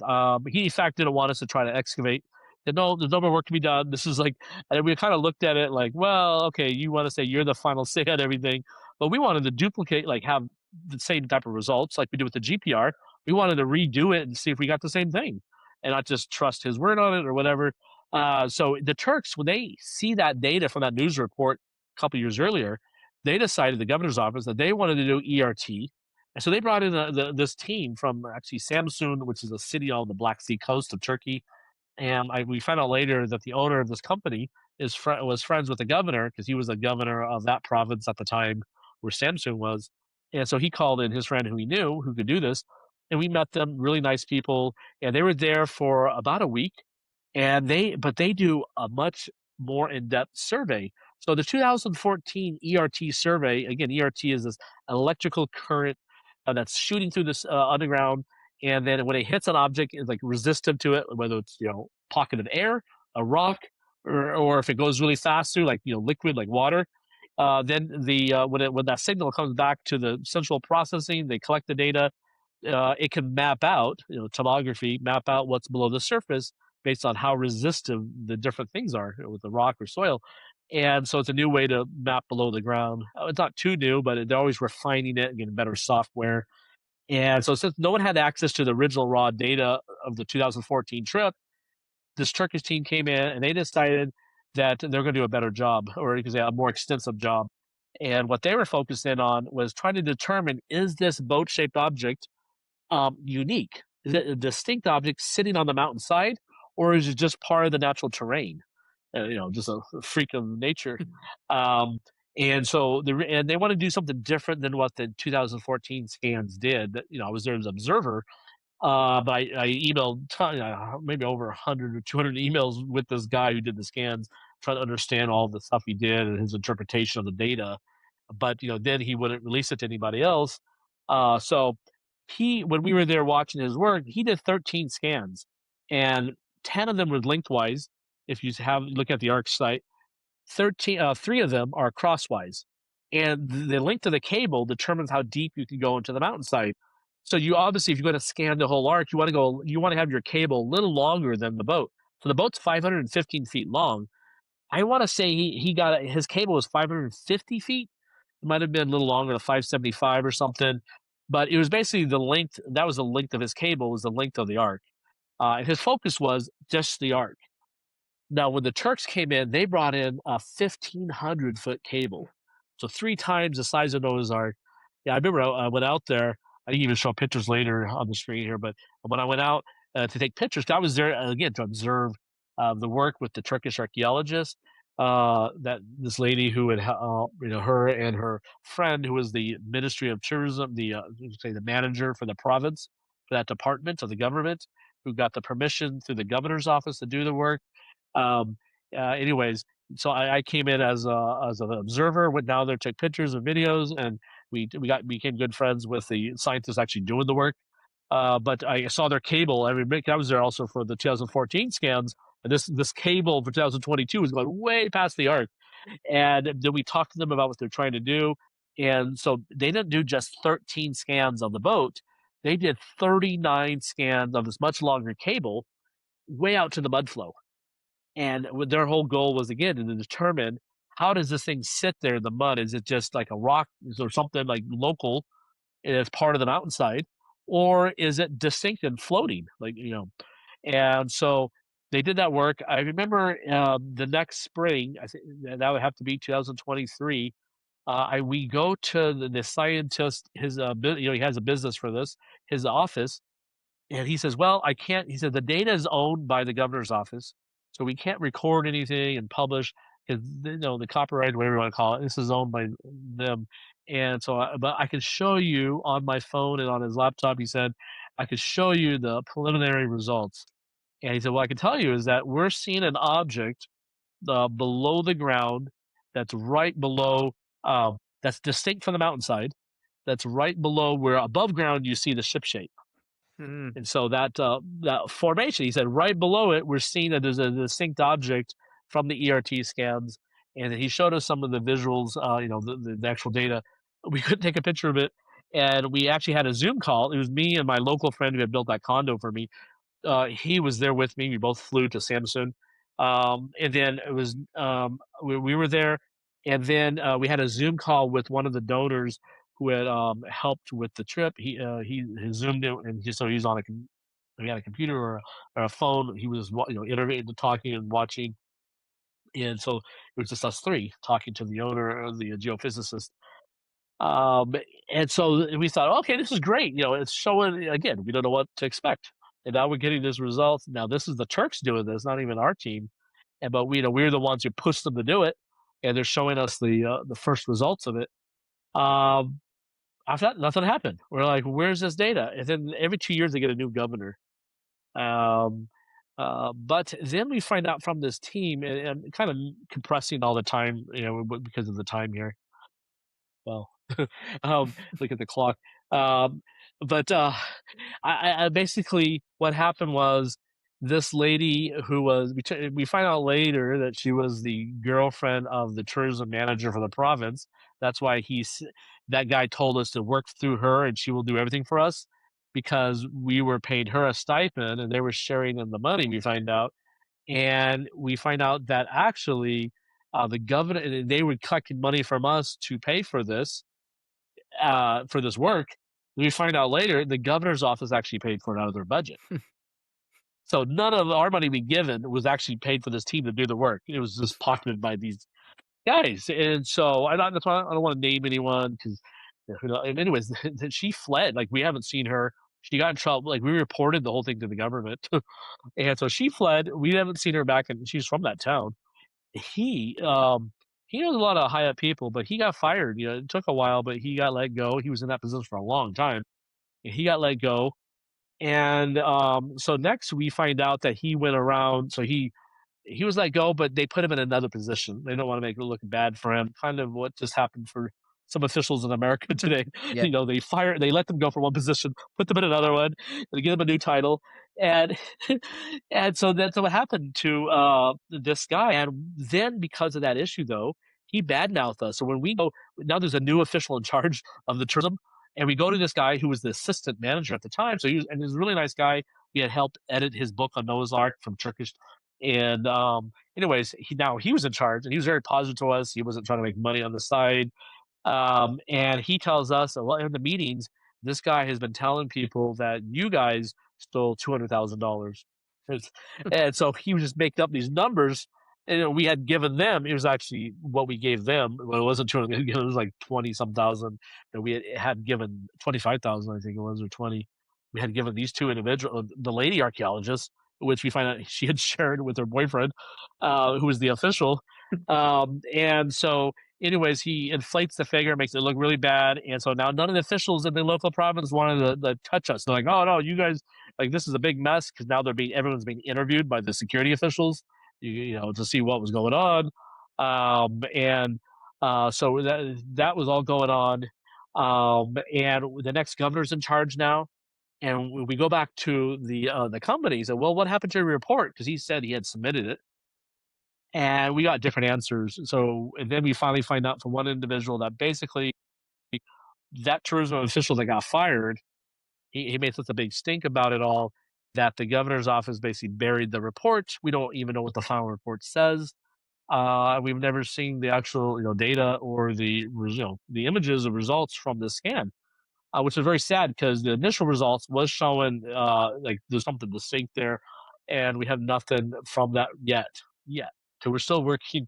Now there's 'kay, every 2 years is a new governor, and so it's you know this was probably what three governors in now, a new. So like we're talking to the new administration, and this guy is he still sends messages to me. It's kind of funny because maybe he blames the other guy for firing him, But once in a while, I get a, a message on Twitter or X, whatever, how you doing? Where are you? And so I don't know what his motivation is, but I know I'm not going to deal with him anymore because he's a scam. Yeah, this kind of things you deal with. There's drama, and so, so by then I had met with Dr. Salih Bayrak Tutan. So this was the Turkish geologist who I met in 2000. So 2022 or 23, I reconnect with this guy, professional geologist. He's retired now. He was assistant professor, so he was more of a researcher than a teaching professor.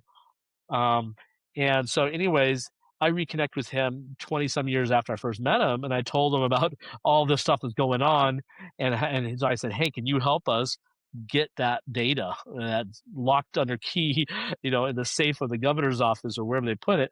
And he's like, "Oh yeah, this is good." He said, so he's trying his best to get a hold of that. Someone will get it, and we can publish it, or the Turkish government can put it out so everybody can see it.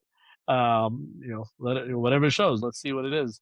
But then I told him about the 2019 scans, or 2000, the GPR with the Science Channel there, and I said, I wish I knew I had reconnected with you 3 years earlier, or 4 years, whatever it was. Then we could have worked together on this survey, Hmm. and then we would have been connected with him and not dealing with some of these scamming archaeologists who show up.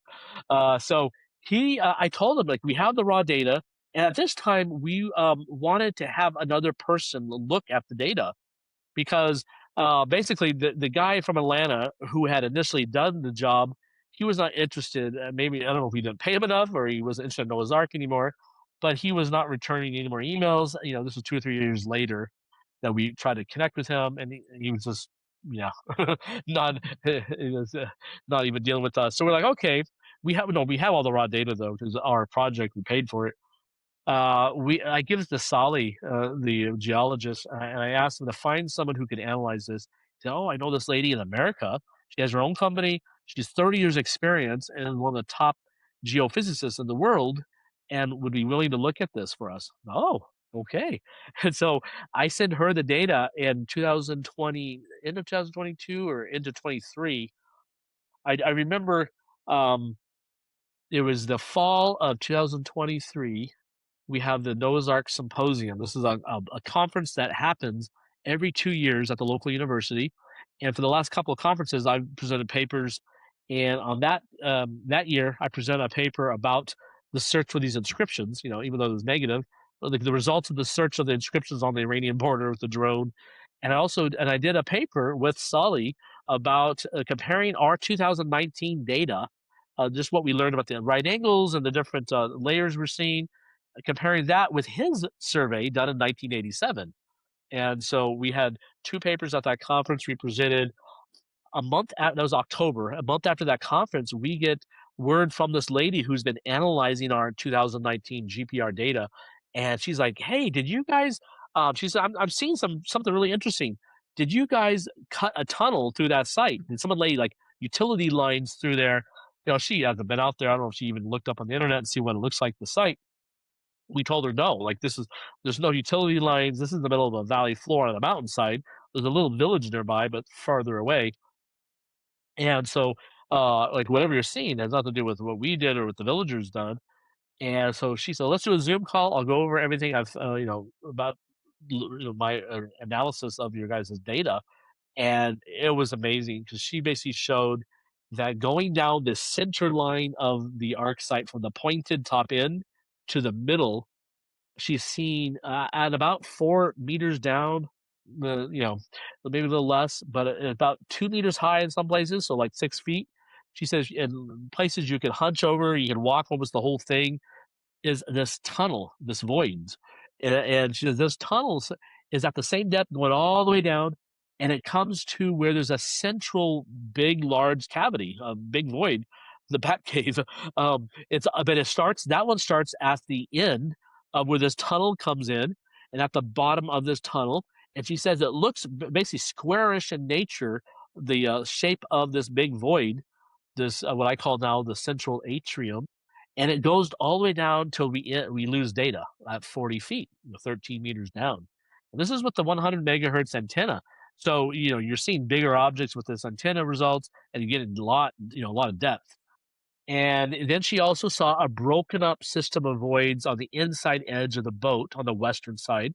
So you have a central line, hallway or corridor, and one that's broken up, half filled in, coming in, and they all come to a point at the pointed end of the boat. And there's another cavity there. And so looking at it, and at the depth that they were looking at this is at the depth that the 2014 scans, the ERT done by the New Zealander, he saw a at that depth, a thick layer that he believed was basically the middle deck. The Ark had three decks, three floors, and so if you assume the bottom hull is the first floor, you have a middle floor, and then you had a top floor.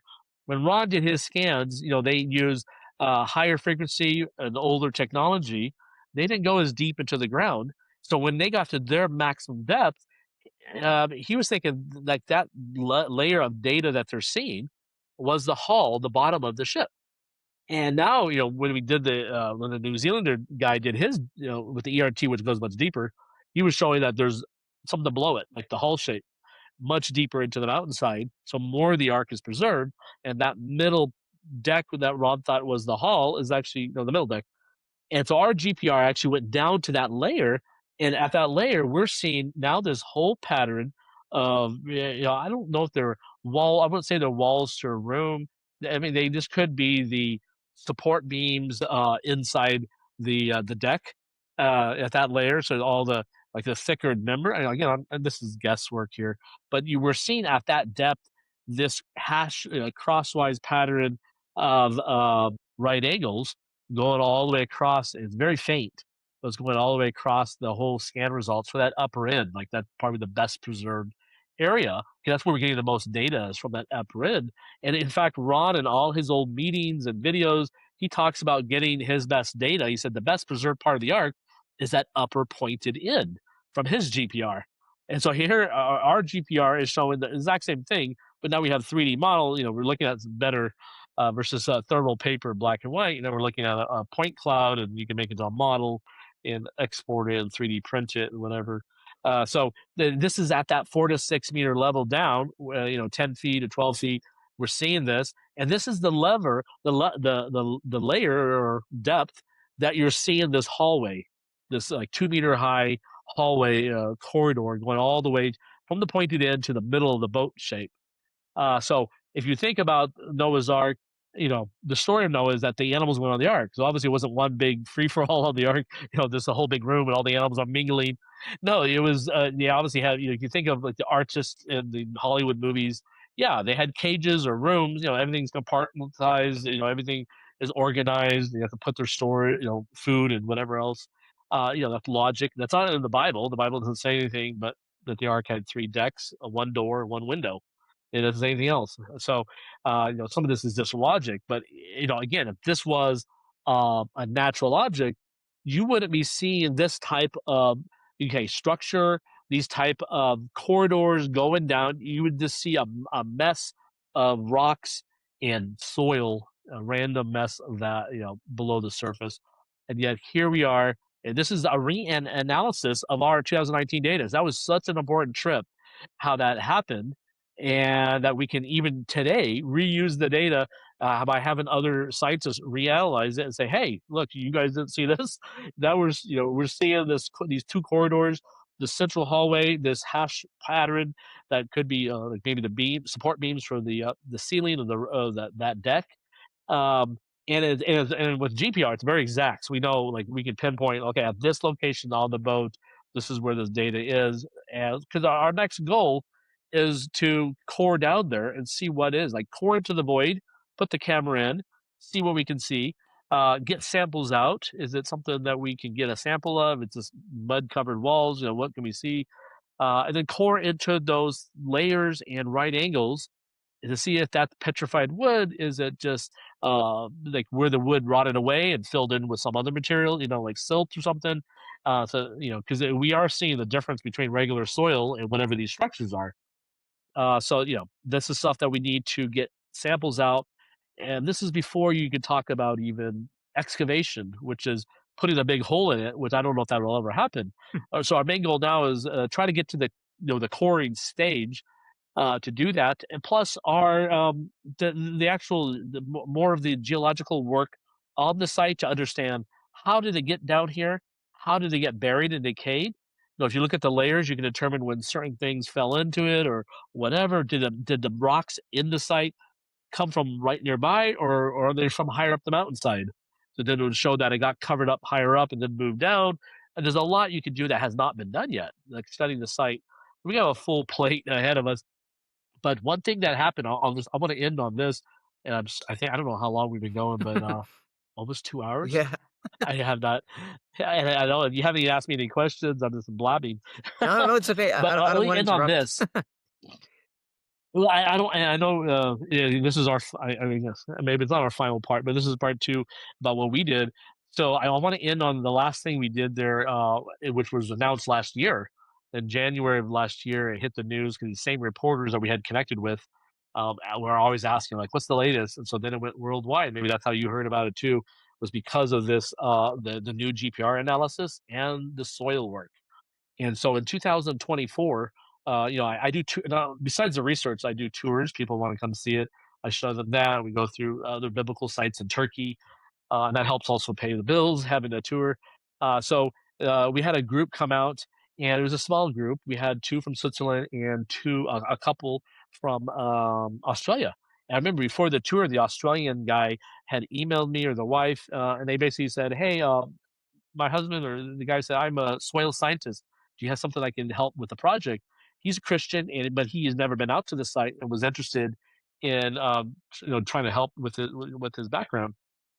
I said, "Well, look, we have nothing planned, and I'll probably, I should have like did some research. Like, okay, we have a soil scientist coming. How can we use them? Like, ask Chat GPT or something."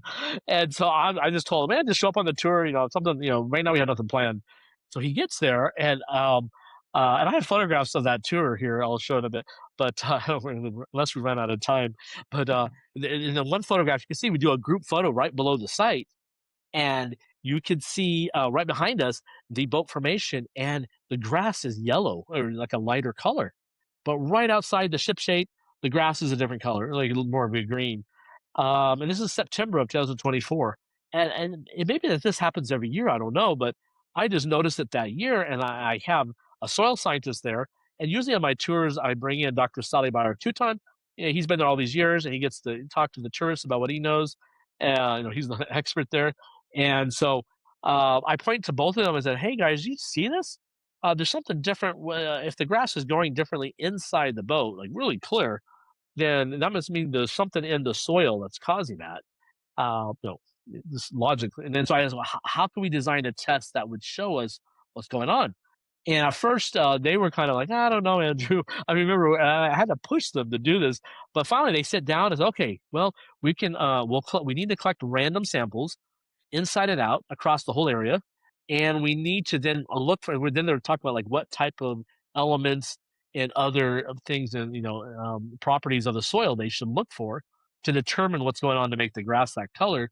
Anyways, they had a whole list of rare earth elements, and they also had other properties like the acidity level, salinity, how much organic matter, which from there you have a formula for carbon, total carbon, and then also phosphorus and the other one was phosphate, I think. And so they collect it. Dr. Sali, who's had the permission to do this, and he's a scientist there, he collects the data. I'm just taking pictures again, and so I remember he got all these. So what we did, they designed it so 22 sites inside and out. So it's a random inside and out, 22 total sites, and at each location they took 4 samples. So that would give you a good mix because if you look at the soil like in a field or especially a natural like a mountainside, one area right here could be really red. It might have a lot of iron, just the way the blob of soil is.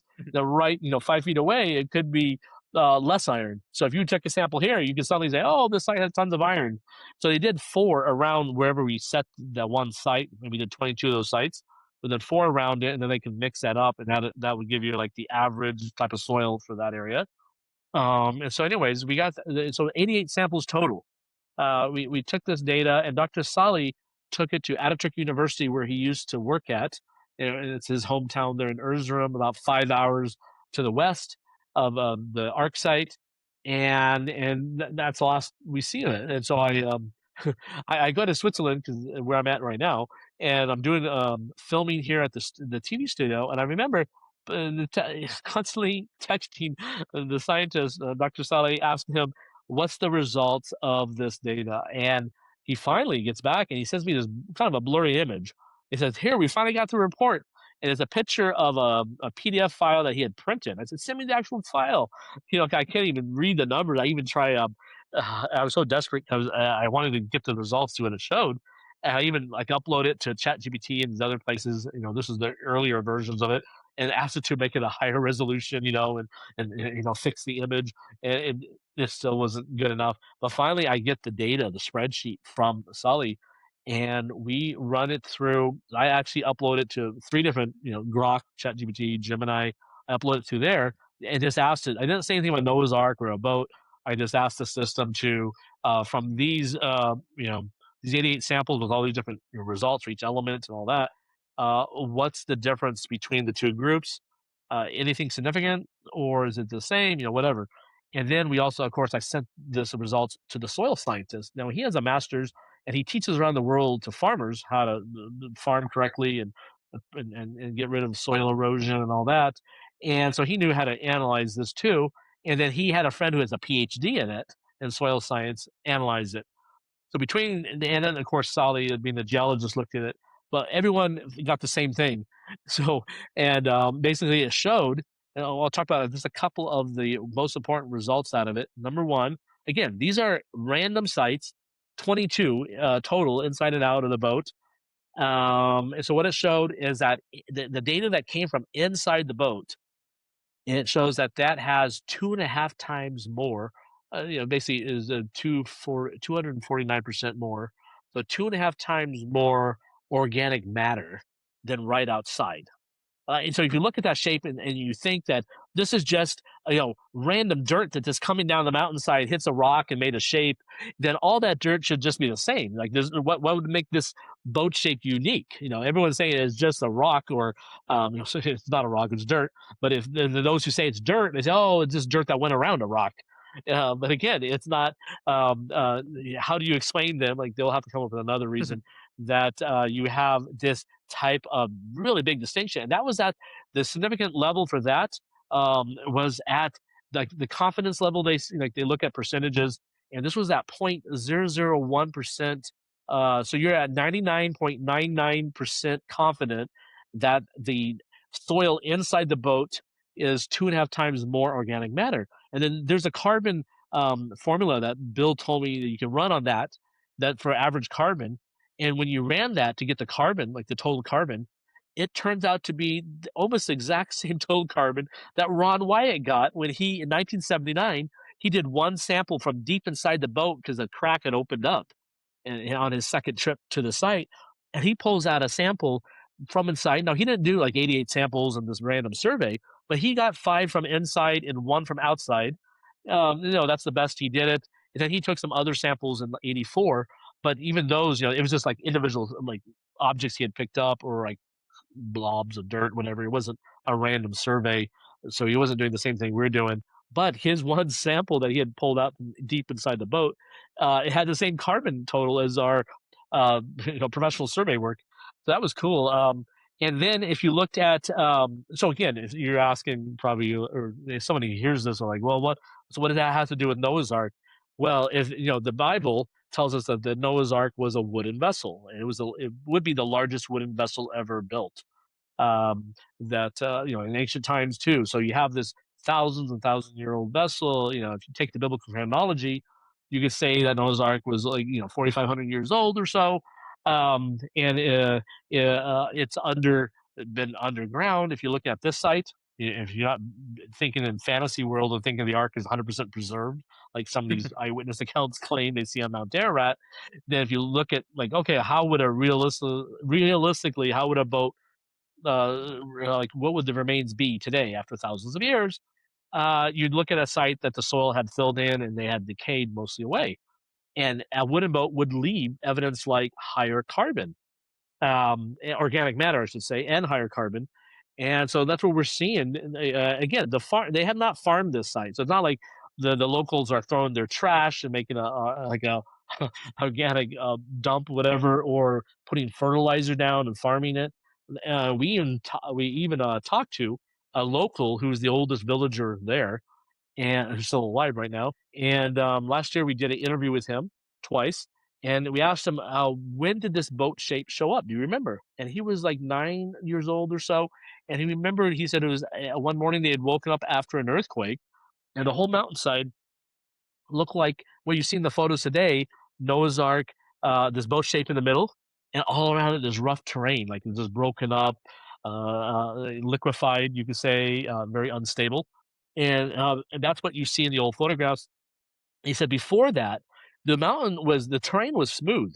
And he said we would harvest the natural growing grass. I said, then we asked him, did you fertilize the area and like do farming? He said, no, no, no. We would just cut the grass that was growing and we would then like hay for the animals for winter.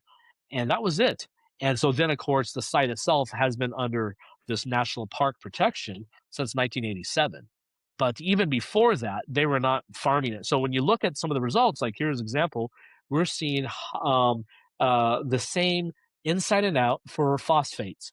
Now, so if they were farming it and then the hillside got all broken outside, but then the inside was farmed or something, like it's smooth inside the boat, you'd think that maybe they fertilized it. There's zero evidence for fertilization. So you have to take that out of the picture because phosphates are the same. Phosphorus. So you think how wood decays? Now, I'm not a chemist or whatever you want to call this. So this is what people have told me, and then do my own research. If you look at why would an ancient, but like when an ancient boat or wood decays, would it affect the phosphorus levels in the soil? And yes, it does, based on wood having a lot of that in it, and that would leach out as it decays into the surrounding soil over all these years. And then the other thing is the arc site is 8 times lower on the pH scale. It's still acidic. I think you'd call it acidic because it's like it's 9 versus 8. So outside has a high. It's so this is not just like 1% up or whatever you want to call it, one number. No, it's a logarithm. So you look at every point basically being 10 times. So if you look at what was found, it was kind of like earthquake magnitudes. And so when you look at the pH inside and outside, this is 8 times different inside the boat. And so when wood decays, it also changes the pH balance of the soil. As you know, you can say if you want to come up with a different explanation for all of for the organic matter, the phosphorus being the same, phosphates being the same, phosphorus being 38% more. That's what I forget to tell you the number. Phosphorus was 38% more inside versus outside.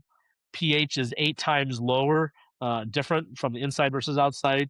Organic matter is 2.5 times more inside versus outside. And all of this, and then salinity, the salt content was actually the same inside and out.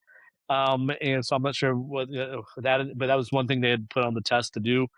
And then now we have even more things to test for to determine like the sort, like that we haven't done yet, basically like the source of the organic matter.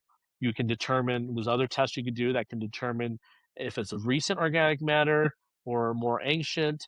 But just from that one, the first test we're doing because of the color of the grass, we're seeing that the soil is distinct. So this whole theory is blown away that this is the same material that came down the mountainside and went around a rock. And no, even using our I don't know if we talked about last time, just using the geology work that Dr. Saleh has done and the ERT scans by the New Zealander. It basically shows that rock, there is a rock in the middle, but it's halfway down the boat. It's not the top where you think dirt would go around and form a boat shape like they claim. This big boulder is free floating, so it's not basement rock coming up. There's no mountainside rock right there. This is a free floating rock. In fact, when you look at the rock, Saleh has pointed out that this rock is the same rock that's the top of the mountain. The rocks around this area is a different type of. So this free floating boulder came down with the boat, or later rolled down all the way here. It's a huge rock. There's actually 2 or 3 of these big boulders right there in the middle, and they're huge boulders. When you're looking at this mud flow, you drive down the mountainside, you will see them just sitting out there in the mud flow, huge big boulders, just part of the landslide. They came down from the top years ago. So nothing suggests that it's just regular dirt that went around a rock, and it's definitely not a solid block of rock like another guy suggested that glaciers formed into a boat shape. It's an earthen formation. So, these are up to this point. Ron did some basic soil analysis. Ron did GPR. We've repeated a lot of those, but we've expanded using new technology, doing a more, I don't want to say a better job, but just doing, getting more data. And we want to proceed beyond that by some of these other tests we want to do, and of course, core drill the site. So, Yeah. Okay. Well, I really have a lot of questions regarding those the research and the results that you've been seeing, and I also want to see your presentation. But as you said, I mean, we're at the 2 hour mark. I don't know if you prefer to leave all of this for a part three, or let's see. Well, like, it's 9 o'clock here. Um, I don't have any problem. I mean, if you want, I have to we see. can schedule something else. If we go on, it might be another half an hour if I do like the slides. And if you do your questions, could be a little more. Um, like like what you have now, you could edit to like two or three, or you could have one long podcast for this one, and then we can do a third one, which will be a Q&A with the actual photos of the site. Yes. Some yeah. So maybe we do it that way. And of course, my voice is going out. I've been talking not just these 2 hours, but before that, in this TV studio, we did a 2 hour, an hour and a half shoot. Um, I would go all the way, but I'm thinking that's better for my schedule tomorrow. And 'cause I know I don't want to rush this last part because the visuals we can talk and Exactly. answer questions about it. Yeah, so yeah, for me, it's no problem doing another part if it's no problem for you. No, perfect, and that makes sense because I mean, part one was like an overview of the history. This part is like an overview of the modern research, and then part three we can dig deeper into the actual results Q&A, and yeah, the things used. exactly. Show the make people wait for part 3 because then that's where you'll actually see yourself, the, results we're talking about and things like that. Okay. Perfect. So I don't know. I mean, if you want to say again where people can find more information about your research. Oh, yeah, sure. Yeah, so, some of this, they don't even have to wait for part 3, they can look it up, but, we have some of this on our YouTube channel, maybe, same in depth, I don't know. But at any rate, yes, you can go to our YouTube channel, Discovered Media is our YouTube channel, and we're also on Instagram on that one. We keep up to date on YouTube a lot, do a lot of shorts and lately I've been putting a lot of our podcast interviews up. We'll have our own content too, more and more as we get back into Turkey later this year to keep doing the research. And then you can also find us on Facebook for this project under Noah's Ark Scans. There's a Facebook page. And so the Discovered Media covers beyond Noah's Ark, like the stuff in Mhm. Egypt and Saudi Arabia. But Noah's Ark Scans.com is the website and Noah's Ark Scans .com. And so you go there, you can connect into the different social media accounts. You can contact us if you're interested in asking us other questions, or if you're a professional in this area or have ideas for the research, yeah, that's awesome too. If you want to see it yourself, so we do offer tours, as I mentioned, and so we have a tour link on the website at noahsarkscans.com. And if you do want to donate, maybe there's a donation page.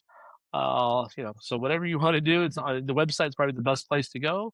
But if you're just interested in the media work, like seeing videos about it, and from not just ours but other people, you can go to Discovered Media and just look that up on YouTube, and you get our channel page, and we got lots of videos there. Perfect. That's great.